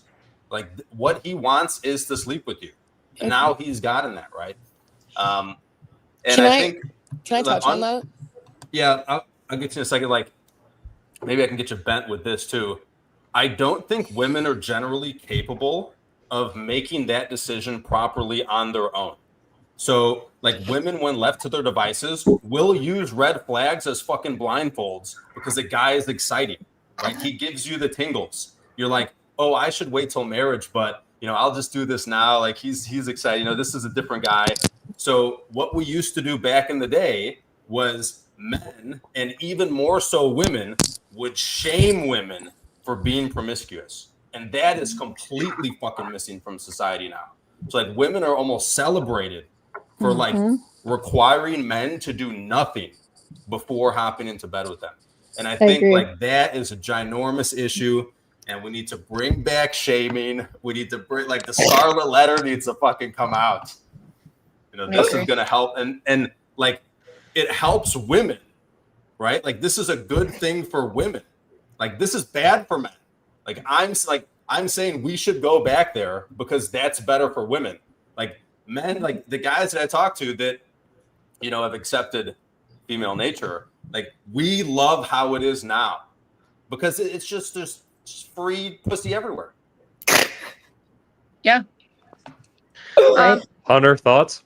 Yeah, so I agree 100%. I think that what you allow will continue. And I agree in that I tell all my female friends this, the idea of this modern day feminism, the only person that it benefits is men. Like that's the only people that benefit from this modern feminism, which is like pop your pussy girl, fuck your man, be outside. It's in the like, music. It's everywhere. It's everywhere, and it's so disgusting because the only person that the only thing that happens from that, which I don't even want to get into it, I think it's like a government psyops to like destroy Let's go there. the family Let's go. unit and the nuclear family. I think there's a lot of different things that are put out there that are there to like really. What do you think's behind it, Hunter? Well, I'm not going to get too deep into that. All I'm just going to say is 100% the standard that you set is going to be what they will arise to. I can attest to this with my current relationship. When we first met and he was courting me, like picking me up, first date, flowers, picking me up for a date, we get to know one another. I find out that he's been by himself for over a year, but he is still living with his ex. Like they were finishing out a lease, right?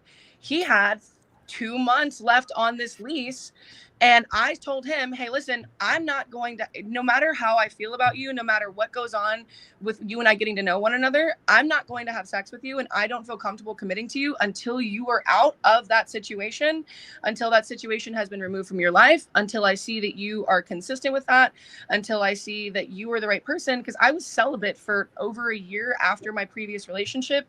And I was comfortable, so comfortable by myself, right? Within the first month of him and I like dating, not having sex, not just dating, getting like old fashioned dating, courting, right? This man changed my oil. This man came in and patched a hole in my house. This man came in, took me on a pottery date. On our second date was like, hey, you said that you were feeling uninspired and I want to inspire you. I booked us a pottery class, right? Moved out, bought a house, set up an entire section in his house for an art studio for me, and was like, hey, when I was looking at this place, I thought about you. And I thought about how I can integrate you in my life because I'm taking you seriously and I want to marry you and I want to have a life with you long term. So before he even asked me to be his girlfriend, before I even was intimate with this man whatsoever, there was a standard in my mind and a standard that was set by me for that to happen, and immediately accomplished it, immediately went above and beyond, because when I 100% I agree. And I have one person in my life that I still keep as a friend who is in like the SW industry, like the OF sex work industry, right? And she was like, Hunter, how do you attract these amazing men? And she hated the fact that I came back with, why would a man take you out for dinner and spend $150 on dinner when he can spend $20 and see your butthole?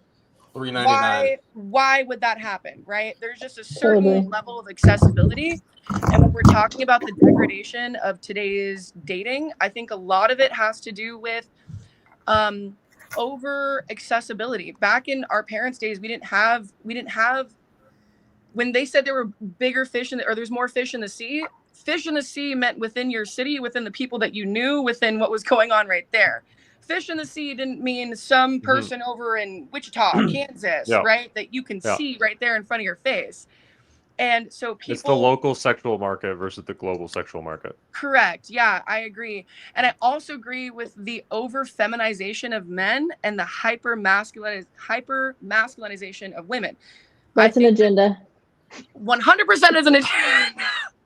Yeah, you know what? Tori and I fucking locked in. Okay. Yeah, red pill. But I think that degrades it. And I think that over promiscuity on both sides degrades it, because what happens is if things, you're less inclined to make things work and to figure things out with the person when you're constantly having the mindset of, oh, well, if this doesn't work out, I have 6 other links in my phone right now that I can hit up and I can go and meet up with. So why would they sit there and work through life challenges with you and work through relationship challenges with you when they could just move on to something else that is easily accessible to them? Well, so this is the other way that kind of modern dating, I guess you would say, like, for women, negatively impacts them, and is something that a lot of women have a hard time kind of grappling with nowadays, is because the men that most women want have all these options, like you just said, like, they're not going to tolerate shit, like, at all, right? Back in the day, they might tolerate you being a pain in the ass because there's no other women left in town, right? But now they're not. So, like, the only way that a modern woman is going to get the commitment of a top shelf guy is by being better than all of his other options. And most women are not willing to do that. Right. I agree. Hunter, I want to back up a little bit, because to the part where you were talking about the guy who went over and above for you, right? This is my current correct me if I'm relationship. wrong. This is your current relationship? Yeah. Pottery man. I love that for you. Yeah, I mean, and listen, I go over and above and beyond. Like he's doing right now, he's remodeling my back unit. I've been working all day. I would pause my work. I made sure that he had breakfast ready for him. I made sure that halfway through the day, I went, bought him an energy drink, bringing him out water, stopping, giving him kisses. I did this man's laundry. I'm doing everything that I can throughout my workday to show my appreciation for him, because he is doing free labor and completely remodeling my back unit so I can get another tenant in there for me. Mhm. And he was on the phone with his dad, and he saw me literally like bring him some, like I made tacos the other night. So I like warmed him up, whatever, brought him out there to him, and didn't even say anything because he's on the phone. I'm not going to interrupt your conversation. Just dropped him off, gave him a kiss on the cheek, went back to work. And his dad was like, that, I want you to know that's a good woman. Like, that's the woman that you should be marrying right there. And his brother, they were on like a group FaceTime. His brother was like, dude, like, I'm so jealous. Where did you find her? And it goes back to your point earlier, where you're saying, like, when men see a woman being respectful and doing that thing, that's what creates the value and the jealousy. But no, that's the person that I'm with right now. But I learned to set that standard. I learned to be the person that I am right now. I was not this person always. I did not. I was not. Now this is where I wanted to get into. Yeah. Obviously, right now you found that attractive, but I bet a while ago you would not have found him attractive doing these same things. No, I probably well, it's not that I wouldn't have found it attractive. I would have questioned it just because of my upbringing. I would have been like, what's your ulterior motive aside from being with me? What do you want from me? Right. And that's just because of how I was raised. I was not fortunate enough to be raised in a stable household. I was not fortunate enough to be raised with a father. I was not fortunate enough to have those things in my life. So when men came into my mom's life, and that was what I got to see, right? When they did things for her, I always saw that they wanted something in exchange. They wanted something from her. Mm-hmm. And so I was extremely jaded when I was younger, because I had this idea that men were villainized because I grew up around villainized men, right? And so if he were to do something like that for me previously, I would have immediately been put off and been like, you're doing this for me too fast. You don't know me well enough for you to actually care enough about me to want to do these things for me. You want something more from me. And I would have cut it off because of my own trauma, right? I've had to do a lot of self-reflection and a lot of work in order for me to recognize what is genuine and what is good and what is positive versus what is, brainwashing from my messed up life and messed up childhood. Does that make sense? Yeah. TC, did you want to say something? I saw you unmute. I don't know. Okay. Well, I would say, to Hunt, or more, I guess, more unsolicited shit coming out of my mouth. Go ahead. Yeah. How a lot of guys are offend gonna me in any kind of way. So how a lot of guys are gonna view this is like men that you were with before, you wanted less from them. Like you wouldn't even allow them to give you more, right? So this is something that like creates a lot of resentment, especially over time in relationships, when a man is with a woman that like gave more away to other men for less, right? So it's something to think about. Like if you do want this relationship to, like if this guy is a leader and is a masculine man, he is a top shelf guy, how can you give him what you've never given any other man? I thought the exact same thing. And the only thing that I've never, like, not the only thing, that sounds crazy. Something that I have never given any other man is genuine submission. I've never done that before because I've never been around somebody that I felt like was, number one, either I was with somebody who was worth submitting to and I didn't understand the value of submitting and I didn't want to, right? Or number two, I wasn't with a person that was worthy of submission. So with my current man, I've given him genuine submission in all forms, in all aspects, and genuine true femininity with him and genuine want to being submissive to him. And that is something that I have never experienced before. Yeah, this is what it can look like for some women. Is some women like always question and argue with the man they're with. So this is what it can look like for some women, right? Is like never questioning this man. And like that's something that like he's not going to get from that many women either. So this guy's obviously like he went over and above for you. but most of the time, women typically actually reward men who do they do the complete opposite of that. Absolutely. Men who are bullies in school, who grew up as bullies, actually statistically sleep with more women. And like men who are mean actually get more women. So why is it that women reward men for things like this? I think it's psychology. I think that it goes based off of a lot of women want to be picked, right? They want to be chosen. They want to be, that's really what it is. Because the only, in my opinion, hot take, the only women that are sleeping with mean bully men, right, are women that are pick-me's, that genuinely value and live a male-centered life, and they want to be picked by the person that is that person, right? Because to them, if they get the mean guy to be nice to them, that makes them feel more worthy. That makes them feel better about themselves. That makes them feel like the prize. If they can get a mean asshole to be a soft guy to them and to be nice to them, or if they can get the bare Except he's minimum lying.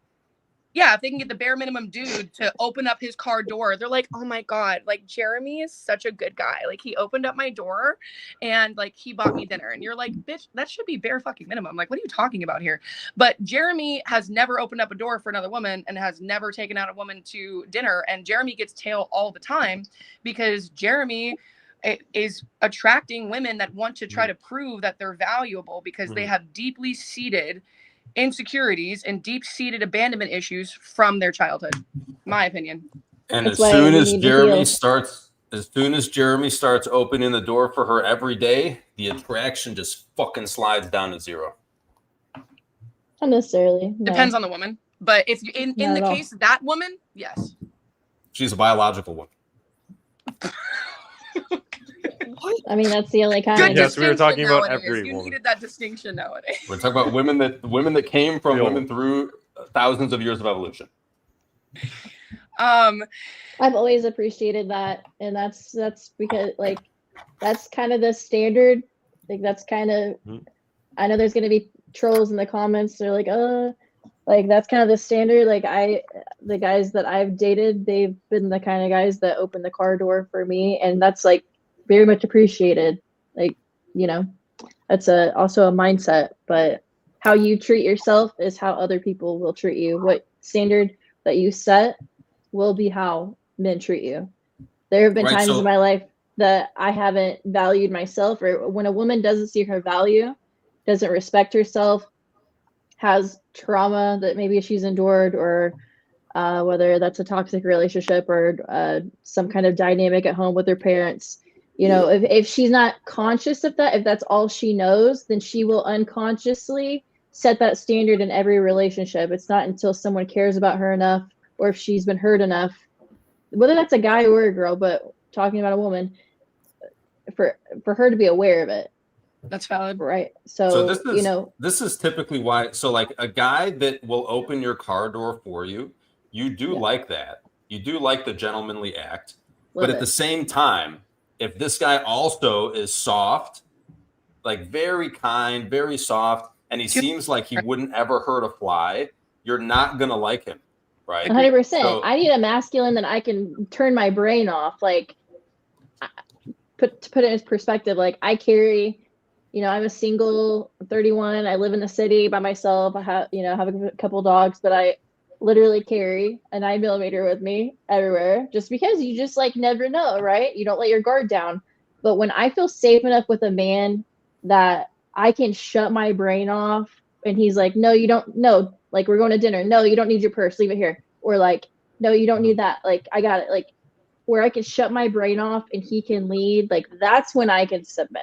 That's when I can when I can put my guard down, you know, and I don't have to be hyper vigilant thinking about, you know, who, you know what I mean?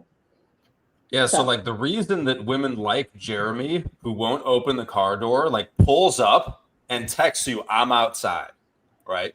And just waits for you to come down and get into his car. It's going to be an The hour. reason that women like Jeremy is because Jeremy doesn't give a fuck, seemingly, right?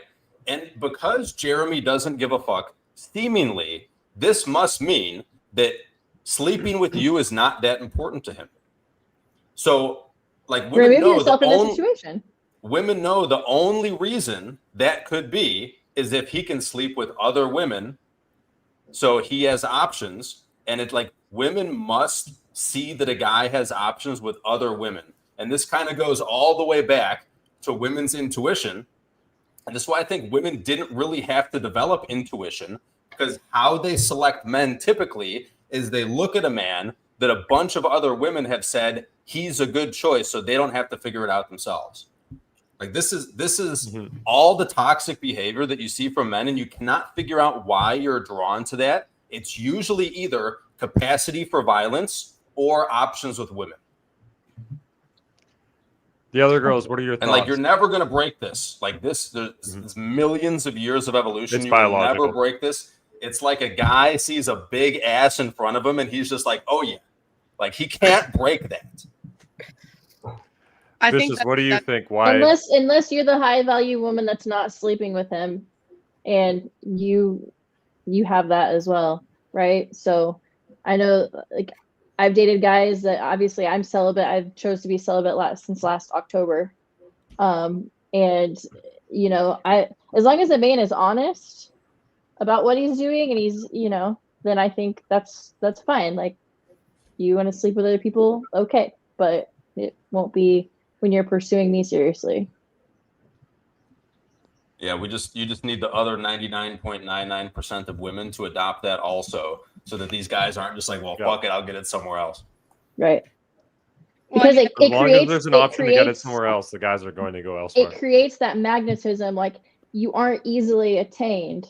You know, it gives him something to, like, it creates excitement. It creates, it To helps chase? develop, it creates develops an emotional connection. And I think the kind of marriage that I'm looking for is I would love to just be someone's friend first, like, have a friendship as the foundation, build emotional connection and that intimacy, and then you add those other factors in, and then you have that pull towards each other. Like, that's healthy. You have any guys in the friend zone right now? I'm not really dating. No, I mean, yeah, like, guys. Well, you that said you're you want to friends be with. friends first. Guys that you're friends with. Yeah, you know they're interested, but you're not. Yes, but I don't lead them on. It's just, I don't really. It's not like I've Well, so got a roster. I don't have a roster. That's kind like, of what you're talking about, right? Like, No, I don't. Those are the actively... guys that will be friends, and then after that, like, enter into a relationship. Those are the guys that will wait until you're ready to take them serious or entertain. I don't have a roster full of guys that are in the friend zone. Like, I'm not proactively going on dates right now. Like, I'm focused on my career. I'm not even really putting myself out there. So no, not in my case. No, because I don't like it. It's actually been difficult for me to date, because I think that a lot of people meet me and they're like, oh, she's probably doing this or she's doing that. Like, they can't believe that I'm actually just sitting at home reading on a Saturday night. You know, it's like, well, I think one of the issues is, like, these guys that would be guys that are like, let me be friends with her for 3 months and see what she's about. And I'm not concerned if she wants to sleep with me, that's cool. But I'll still, like, oftentimes these guys aren't that attractive. So they're, like, invisible to you.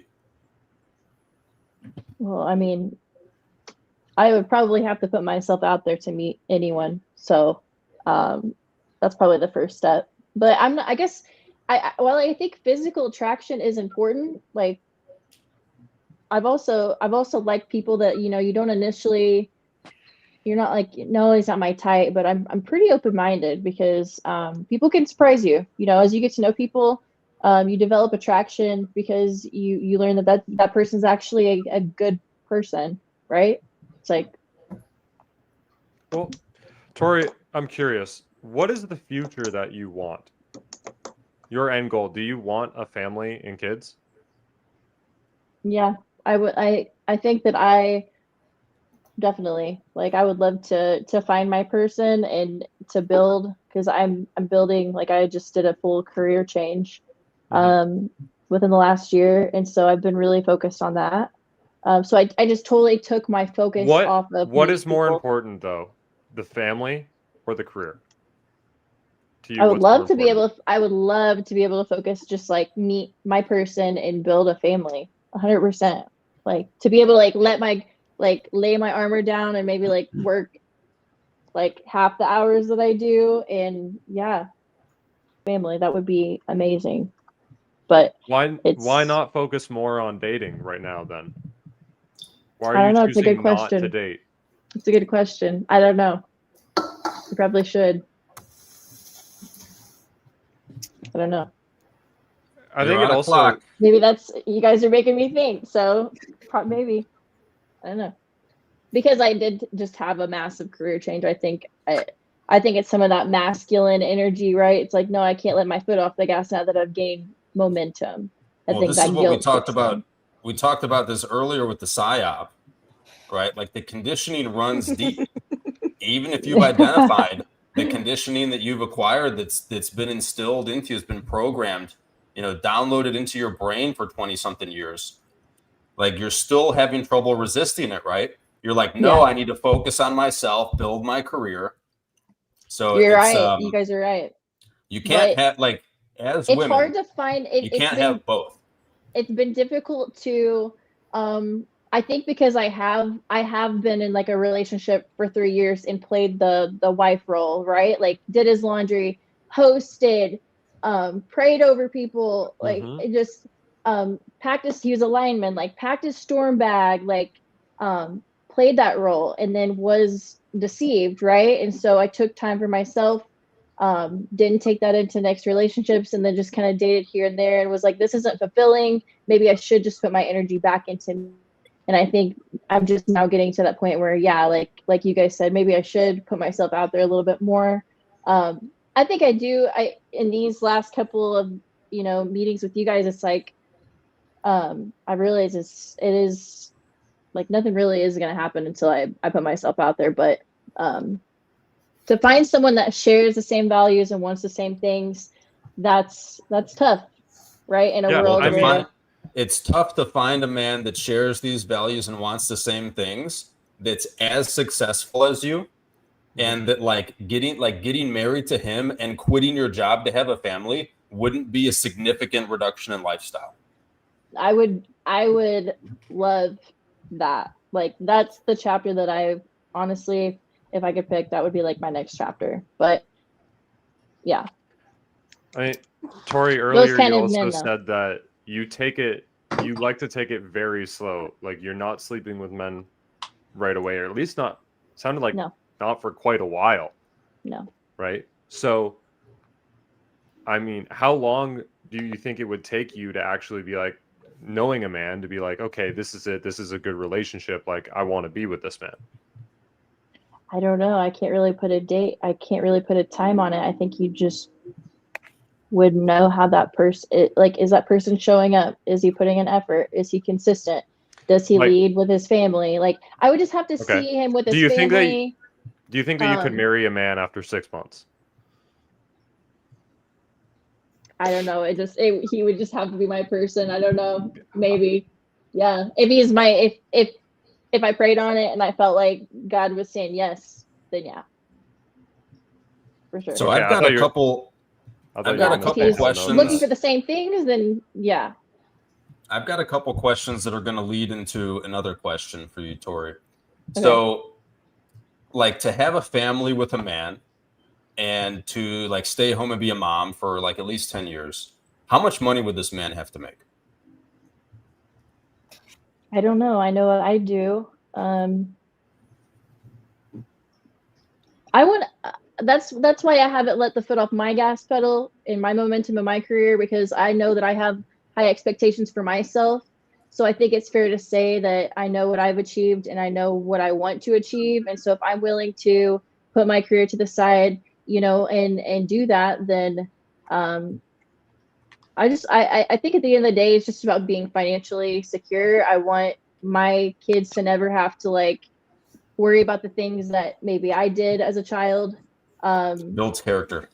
Financially, yeah, for sure. Like having like a dad that kept food on the table. like that kind of mentality. So I wouldn't necessarily. Let's throw a I think it would number out be, there. Come on. I mean, at least, like, I know I've made six figures, so Okay. I mean, at least. So we're you just gotta talking like make at least 100, 250, like 200. 100 to 150 at least.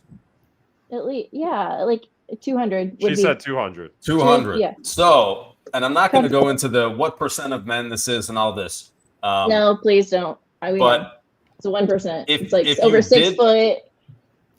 if you At the did end of- meet this man It's less who's than making 200, who's a leader, who's masculine, that wants to start a family and wants children and wants you to stay home and raise them, but you don't want to sleep with him for a certain amount of time, would you be fine with him sleeping with other women until you're ready for that? No, because if he's my person, then I would probably take that. I would cross that line with him. But I would have to have like a ring on my finger. I would have to know it's going somewhere. I'm not saying like, Okay. yeah, like for sure it has So to be going in he's that route just because getting some exercise. He doesn't tell you about it. He's like, look, I then want he's to not my commit to you. husband. Then he's And not my I husband. understand. Well, like, there's No. very few. Like, I know a lot of guys that are making 2, 3, 4, $1 million, $2 million a year. Hunter, back me up. And like these guys, like, while they might want a woman that's looking for what you're looking for, that has the values that you have, if she says we're not having sex till marriage, and that means he's not going to have sex for a year, there's no way in hell that he's going to not have sex for a year. Like, he didn't do all this work to climb this fucking mountain to not get laid. Like, the reason he did all the work he's done is to get laid. Okay, I totally understand that, but when that is like at the forefront of your relationship, you're kind of making that your idol. If you ask me, I'm not going to be hyper fixated on that because I know Is that that Right, not so a super you're- crucial part though? Like, if you're in No, a so relationship you're and not- you stop having sex, like the I'm relationship. not saying that I wouldn't have sex with them. I'm saying that I would have to it would have to be moving in that direction, be in a relationship going towards that way. I'm just So saying you're not hyper fixated on the sex thing, and I understand that women typically I mean, are. I have a high sex drive, so like, trust me, I want that. But I know that when two people can abstain, and they focus on getting to know each other on a deeper level first, that sets the foundation for a successful marriage. It is like, that's a fact. So why would you not put your worldly desires to the side and focus on building that first? And then maybe taking that leap, but it has to be moving towards that direction because, like I know that's a very traditional, it's very old school. Like, no, I haven't always had that mindset, but I know that since I have abstained and I'm not like, right. You don't date someone for a couple. There's nothing worse than dating someone, and just getting in that situationship type thing. Like Steph was describing, like, 3 months in, you're sharing your body with someone, right? And then it doesn't go anywhere. You were thinking it was going. I develop, right? Like, women are wired differently. When we share our bodies, we get chemically bonded to someone. True. I'm not willing to do that with just anyone. I don't care if physical attraction is everywhere. Okay, like, options are everywhere. Forever, like, what I want forever is I want to know that guy is like a ride or die. I'm not going to be sharing my body with anyone. I'm worth the wait. I do So, hear what you're I'm not- saying, Victoria. I mean, I'm not. Let me jump in real I'm quick. not even looking at the trying- comments. I'm not trying to tell you like that this is good or bad or what you should or shouldn't do. I'm just trying to help you understand like how this man that you would be interested in taking seriously would view this. So in his mind, Maybe. like he views sex and a bunch of other things very differently than you. So in his Maybe. mind, when a woman is like, you need to wait 6 months and you can't have any hoes in the meantime, like No. to him, what that sounds like is, imagine me saying to you, just go marry a guy that makes $45,000 a year. Like, that sounds fucking crazy, right? That's how it sounds to these guys. Okay. So I'm not telling you it's right or wrong. I'm just trying to help, like, explain this is how like a man. But it's not my guy. Well, it's not your guy then, but you have to It's not decide, my like, guy. it, like, do Someone you will want appreciate that to quality. have- Someone will. Like, Yeah, and if I have to men be with less single options until appreciate it a lot.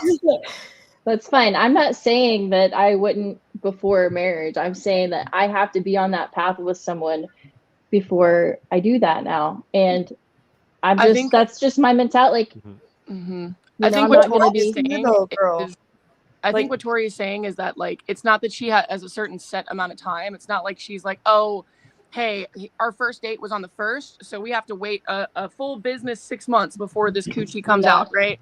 I don't think that she's saying that. I think that she's saying that in order for her to have sex with a person, she has to know that there is full intention of there being a relationship that is then going to turn into marriage. So if that person within the first month is not, or first week or first whatever, is not showing that he's taking her seriously, then she's not going to share her body with them. So in order for her to share her body, she has to know that he's being serious.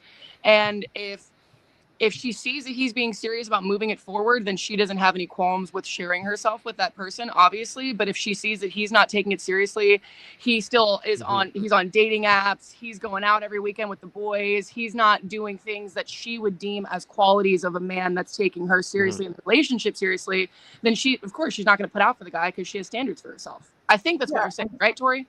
Right. And I mean, the kind of questions you guys were asking us earlier about what is a high value woman? Like, do you want a woman at the end of the day that's okay with you just kind of dipping and dabbing like in everybody? Because I don't want that kind of guy, because I'm not doing that. Right. We're typically doing opposite things. Well, it's also like a different generation now. Like, because honestly, like, props to you, Tori. Like, I think that's great. You have high standards for yourself. You know what you want, and then you're more likely to attract the type of guy that you're looking for with similar standards. Whereas just some guy that just wants like to just sleep with you or whatever. But well, because I've done the other thing. Like, not saying I've been with this and this person, but it's like I understand.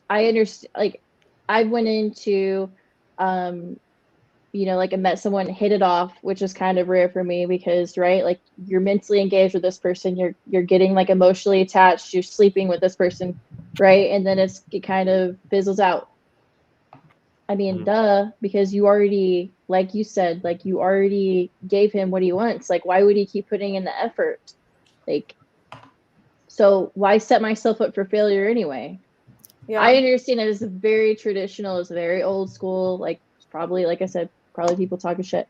But so it is traditional and old school, but like typically that would also come with the willingness to marry a guy that makes not that much above the median household income by himself and like making do with that.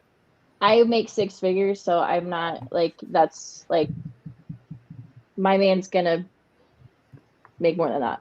So and I'm just telling you that like this already rare man, like it's even more rare that he's going to wait longer and longer and longer and longer to get intimate with a woman.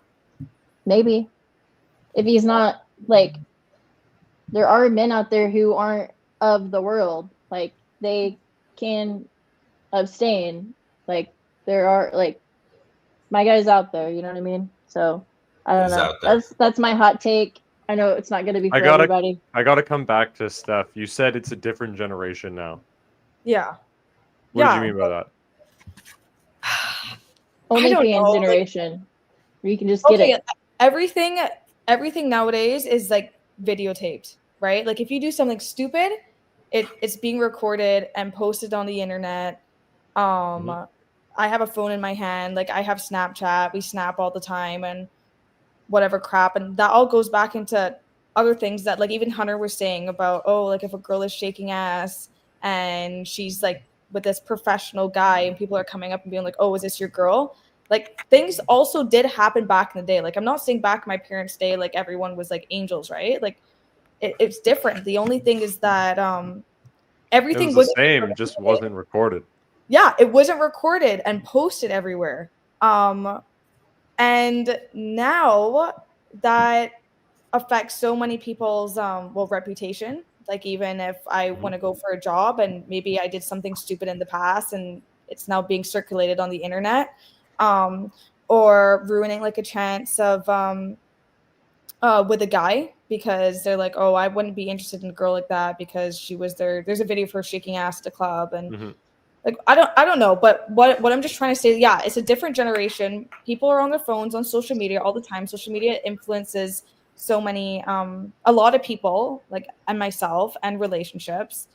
And I don't know. Like I think about a bit back in my parents' day of the women being a bit more like Tori, or at least in the fact where, yeah, they are willing to wait because they, whether it's waiting for marriage or, you know, holding out on a guy that they want something serious with and seeing it going in that direction, other than, well, like nowadays, a lot of it, like girls may give it up a bit more easier, and they don't have, the men don't have the fight to get to that like trophy, right? I Men don't love know a if it chase. makes sense, but I don't know. I do know that I lost my virginity like quite late, and a lot of men would, or like boys would be like, "Oh wow, like Stephanie's like 18 and she's still a virgin. Like I want to get with that." And to them, it was like a game to them, to try to get with someone who was like untouched.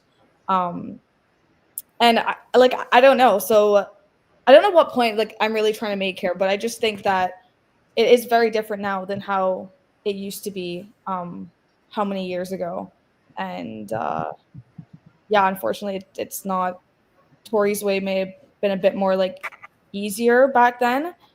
But like still, girl, like that's great to have because you're not putting up a shit and you know what you want. And I think that that also goes into like self-esteem too, right? Like maybe at some points I've been a bit more like insecure, struggled with my I self-esteem have when too. yeah, and I got with these guys that I shouldn't have got with. And if I had more of like a higher standard for myself, I never would have put myself in that situation. I don't know. But I haven't always been like that. That's the thing, is like, yes, I just realized that when you do cross that line with someone, you are getting emotionally connected with them. And I found that it was like I just kept putting myself through heartbreak. It was like I was walking myself through it. And to me, it's a little bit deeper. Like I don't need to date someone casually. Like I don't need, right? Like I don't need that that validation or that excitement. Like I have found joy in just enjoying my own company and finding the things that fulfill me. And it's not like going out, it's not partying, I'm not missing out on anything. It's usually the boring things. So But that's okay though, because you're working on yourself and you know who you are. And exactly. I'm honestly like I'm kind of in a similar boat with that stuff right now, is because I'm not, my self-esteem, my self-confidence is a lot more higher, and I'm not getting with complete idiots and wanting that love and validation and affection that I crave for, or trying to have like that ideal relationship that I wanted that honestly was like nowhere near that. But now I'm working on myself, and I'm taking the time like for myself to work on my career, my mental health, and I'm not wasting my time with like little I love boys. that. I love that for you. And you know, like I said, I hadn't always been like that too. I had times where, you know, I got in those cycles where you end up chasing someone and you've given yourself to them and you're like, why don't you want me? Well, Yeah. I had to learn to start choosing myself. And what I would do is I would like get up, go to church, then like go to Trader Joe's and buy myself fresh flowers every Sunday, and like take myself on dates and pour into myself. And when you can do that for yourself, you do start to attract better men. So Just go date a fucking welder. So my dad's a welder. Yeah. Okay. Tori, what's wrong with the welder? I mean, Yeah, welders are awesome, but I've they're gonna dated make like multi-million-dollar 60 to 80K business a year. owners and linemen, so it goes all over the place. Well, the money isn't a Tori, big thing for me. especially when you say, Tori, especially when you say that you weren't always like this, but now you have these standards. Do you think a guy might feel that like, or might think that you're not even that into him now that you have these standards with him? Like, do you realize he might think that you're not into him if you're setting rules for him but weren't for other people? No, because it's not like I was like out in the streets. That's not what I'm saying. I'm saying that I started to have stronger boundaries and rules even with myself. I knew that I had to treat myself a certain way in order to have someone else come in and treat me as good or not better. And yeah, at the end of the day, I don't care what he thinks. Versus, I'm not going to be having that conversation with like the next guy. I'm not going to go, yeah, by the way, like 5 years ago, I was with someone casually and he fucked me over. Like, I'm not looking back. Like, I'm not, you know what I mean? Like, I'm not even going to Yep. have that conversation. I'm Right. I'm curious, what are the things that you do to show your interest in a guy? Like I said, I haven't dated for a hot minute. I would say Yeah, just yeah, being but consistent, if you were. like being consistent, like there's still like some intimacy, right? Like you still put in effort, you still reach out, call them. Like there's still equal effort, like trying to plan things and get together. I don't know. I guess it depends on the person and what the dynamic is. I know these are probably things that you don't hear on this show very often. So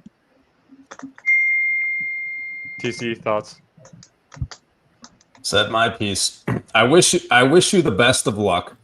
I'm Thanks. just trying to help you understand that what is ideal and what is likely are often two very different things. And like Appreciate we it. all must make choices on the direction we want our life to go. And if what's most important to you is to be a mother and to like be married and have children, then like you might need to make sacrifices in other places to make that happen, right? Mhm. So that sacrifice might be that you're going to date a welder, might be an awesome guy, super masculine. He's got a house out in the country. He's got chickens. Like he's going to fix your car for you, but he might make $75,000 a year and never make more, right? So like there are trade-offs that come with all of these things.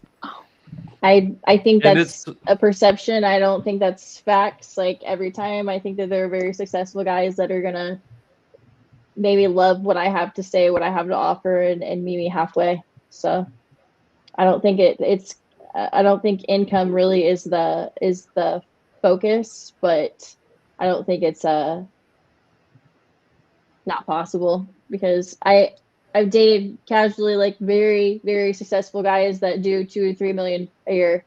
Like I'm not sleeping with them, but like I'll go on a date here and there. And they're showing up like who knows, but I'm not sleeping with them. So I don't really care who they're sleeping with, but I know at the end of the day, like that isn't going anywhere. You know what I mean? So Why? we'll see. Why is it not going anywhere with those guys?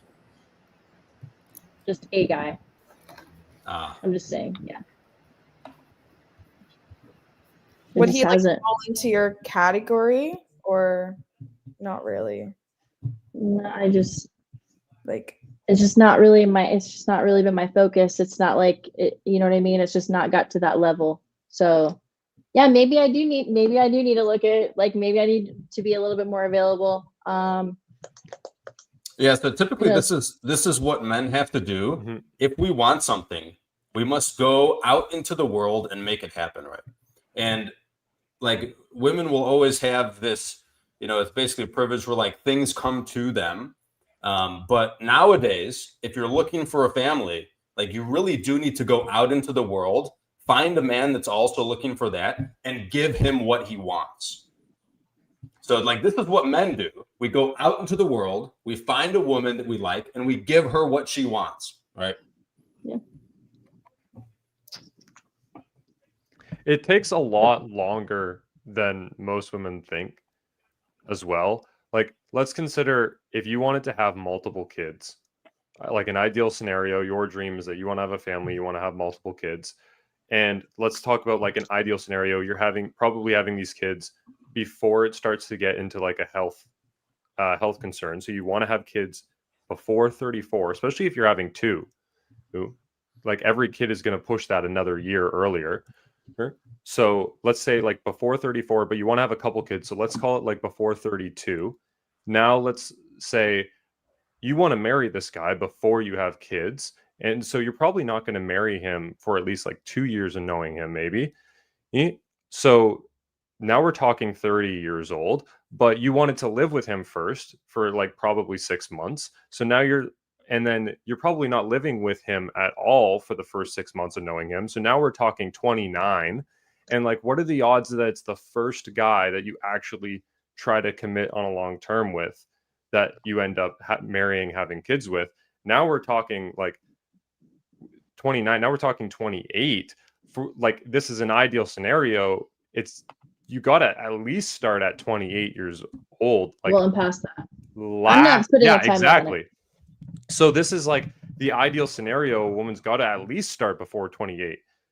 So if that's the timeline, but if she's like aligned on her path and she's doing what she needs to do every day, and like she's staying true and aligned with God's will, like I think that I'll find my person. I'm not focused on the income or like the time frames. It's just when you find your person, I think that I haven't found that person yet. Like we said earlier that and I'm not trying to like change your mind on anything here, but we said earlier that you value a family. Like that's the dream goal, right? Having a family. If it's supposed to happen, I've kind of given up control. Like I said, I've showed up and I've been that person for the wrong person. Okay. And so I'm not actively seeking that. I'm not against it it just isn't my full focus. Does that make sense? So when it's supposed to happen, if it's supposed to happen and it's in God's will for my life, then I believe that it's going to happen. But if not, that's fine. But I'm not gonna stress. Like a lot of people might not. I'm not even gonna look at the comments. So. No worries.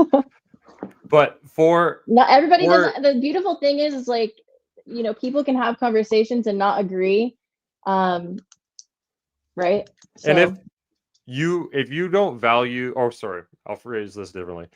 If you value those the same, like your career is just as valuable to you as building a family, then yeah, this timeline doesn't matter to you at all.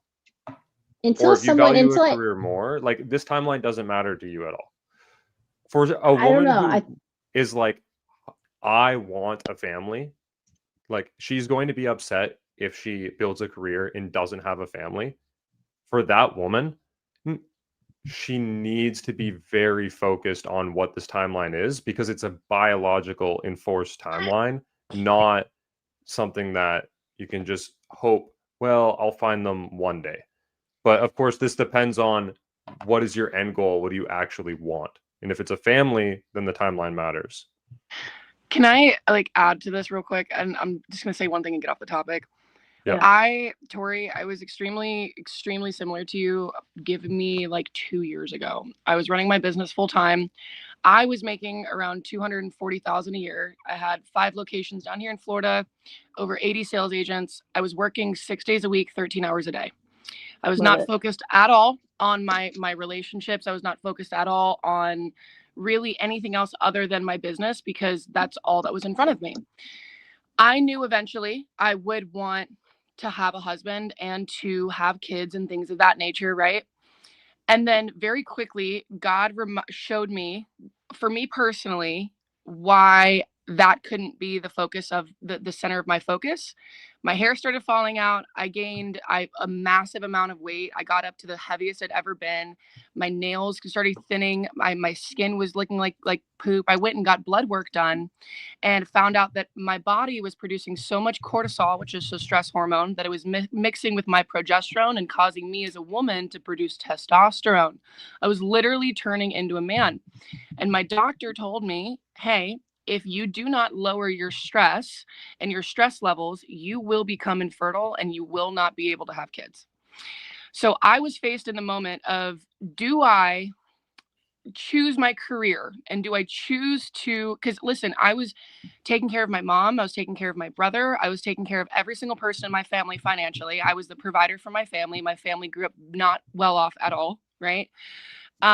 I had to choose, do I take a step back and choose to give up my success that I've worked so hard for in order to focus on my health and the idea of having children and being a wife later on? Or do I give up on my I feel is my given purpose on this planet is to be able to be a phenomenal mother and phenomenal wife. I tried for an entire year. I downsized my business. I completely like took my foot off the gas. I started doing different therapies for it, like, physical therapies. And still the stress of me running my business full time was leading to that. So I had to personally make the decision to take a step back and allow myself to, now all of my employees are remote. I closed every single location. I took a massive dip in income. But I've been able to lose 50 pounds. I've been able to grow my hair back. I've been able to reverse what I did to my body and prioritize my health because of the fact that I eventually do want to become a mom and I eventually do want to have that. Now, that's a very extreme situation. That's just my own personal story, right? But I do know that I watched my mom sit inside the house for 5 years after her last relationship, hoping that the right man would come along. And unfortunately, they're not going to come knock on your door and find you where you're at, right? You have to move. You seem like you're a woman of faith. You move with intention every single day with doing God's will. You have to move with intention for that being what you want and you willing that to happen, because just hoping that it will eventually might happen. I've seen with my mom being chronically single for a long period of time. It wasn't until she took action on it that she found her partner. That's my Maybe only I need to 2 put cents on it. myself out there, guys. All right. That's my Thank only you. 2 cents on it, but I 100% respect and like agree with everything. Like I agree with where you're coming from and guarding yourself. I agree with you wanting to protect your purity. I agree with that 100%. That is my only 2 cents on it, though. I'm literally not saying that I appreciate that. I'm literally not saying that I wouldn't sleep with someone if I didn't think that it was going that way, but I'm not gonna just like, that was the word, intentional. Right. I just felt like it was very unintentional at times in my path here and there. So I just aim to be intentional with everything I do. And no, I haven't made family my main focus, but I also haven't met someone that has made me stop and think, wow, like, okay, right. It's like, I found that person hasn't really not magically shown up. Yes, I think it's 50-50, right? You have to put yourself out there, put yourself in those environments. Yeah, my eyes have been opened a little bit. You guys got me thinking. You said earlier, you don't have guys in your DMs. You like to stay home on Saturdays, not go out anywhere. Where is this guy going to magically appear in your life? You're right. At me. Any final things you want to say? Focus off me, guys. I'm scared to look at We're about to wrap up here. Any last things? I love you, Tori. I think you're amazing. I love you. What'd you say? Steph, any last things you want to say?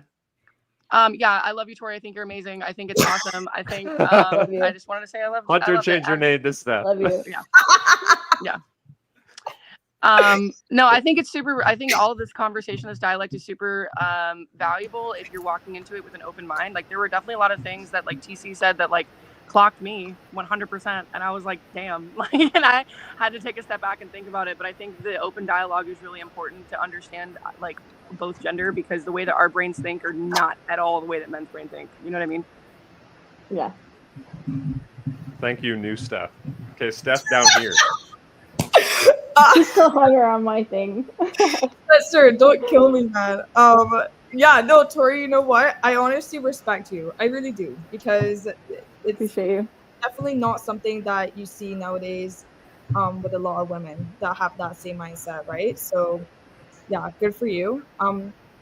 But yeah, you know what? For me now, I'm just gonna stay focusing on myself, because I don't have good past relationships with men. So maybe I need to start thinking about looking for a man that makes like 200K, and God help us. you know, no, Oh no. no. Honestly, like my number one priority right now is myself, my career, and one day in the far future, when I'm like looking to actually settle down and get serious with a guy. Not that I'm like sleeping around with any men right now, because I'm not doing that. I'm with Tori on the celibate part, yeah. So Steph, how old are you again? I'm 22. Oh, okay. You got a couple of years. Yeah, this has been very educational for me, man. Like, you know, it's cool to see other women's point of views that are a bit older than me that I can definitely take. It's some Then I've mind- done. You want I've kids? done Don't my put it job off. here. Nah. No, you know what? Kids are not in my future. At least not anywhere in my No near future. kids. No. Okay. I'll Okay. have 100 dogs, You're not whatever. running out of time. Zoo. Yeah, exactly. I have plenty of time to Get decide the if I zoo. want kids. I'll open a zoo, exactly. Yeah. All right, before we wrap, You got how lots many of time pets? then. Before we wrap, how many pets are there between all the ladies on the panel? Get to I have 3 here. I It's think very you got common. everybody had their dogs and cats. Steph, do you have pets? I do, but like I have like my like 2 dogs up in Nova Scotia, and then I have like 5 dogs back in Barbados, where like my dad and the rest of my family is currently with me right now. Like I my lost dog count. I is- think we have like 15 pets. 7 Exactly. dogs, Between the 4. 2 with Tori. Was it 3 with or 3 with Tori, 2 with Hunter? Was that it? Two dogs. Or 2? Vicious, you have some? 2 cats. Yeah, I knew I saw 3 somewhere. There it is. A certified zoo. Yeah, we're at Wow, least over hashtag 15. like dog moms and cat That's my moms. babies. Cool. I thought My that Any was last so while I was single. Good. Vicious, any last things that you'd like to say? No, not really. I'm just happy to be on and chat with you guys, and thanks for having me. And it's nice to hear everyone's different views and opinions, and just hopefully Everybody, people watching kind of can appreciate all view forms, and maybe take whatever information, take what suits you, and just appreciate everyone else's points of view.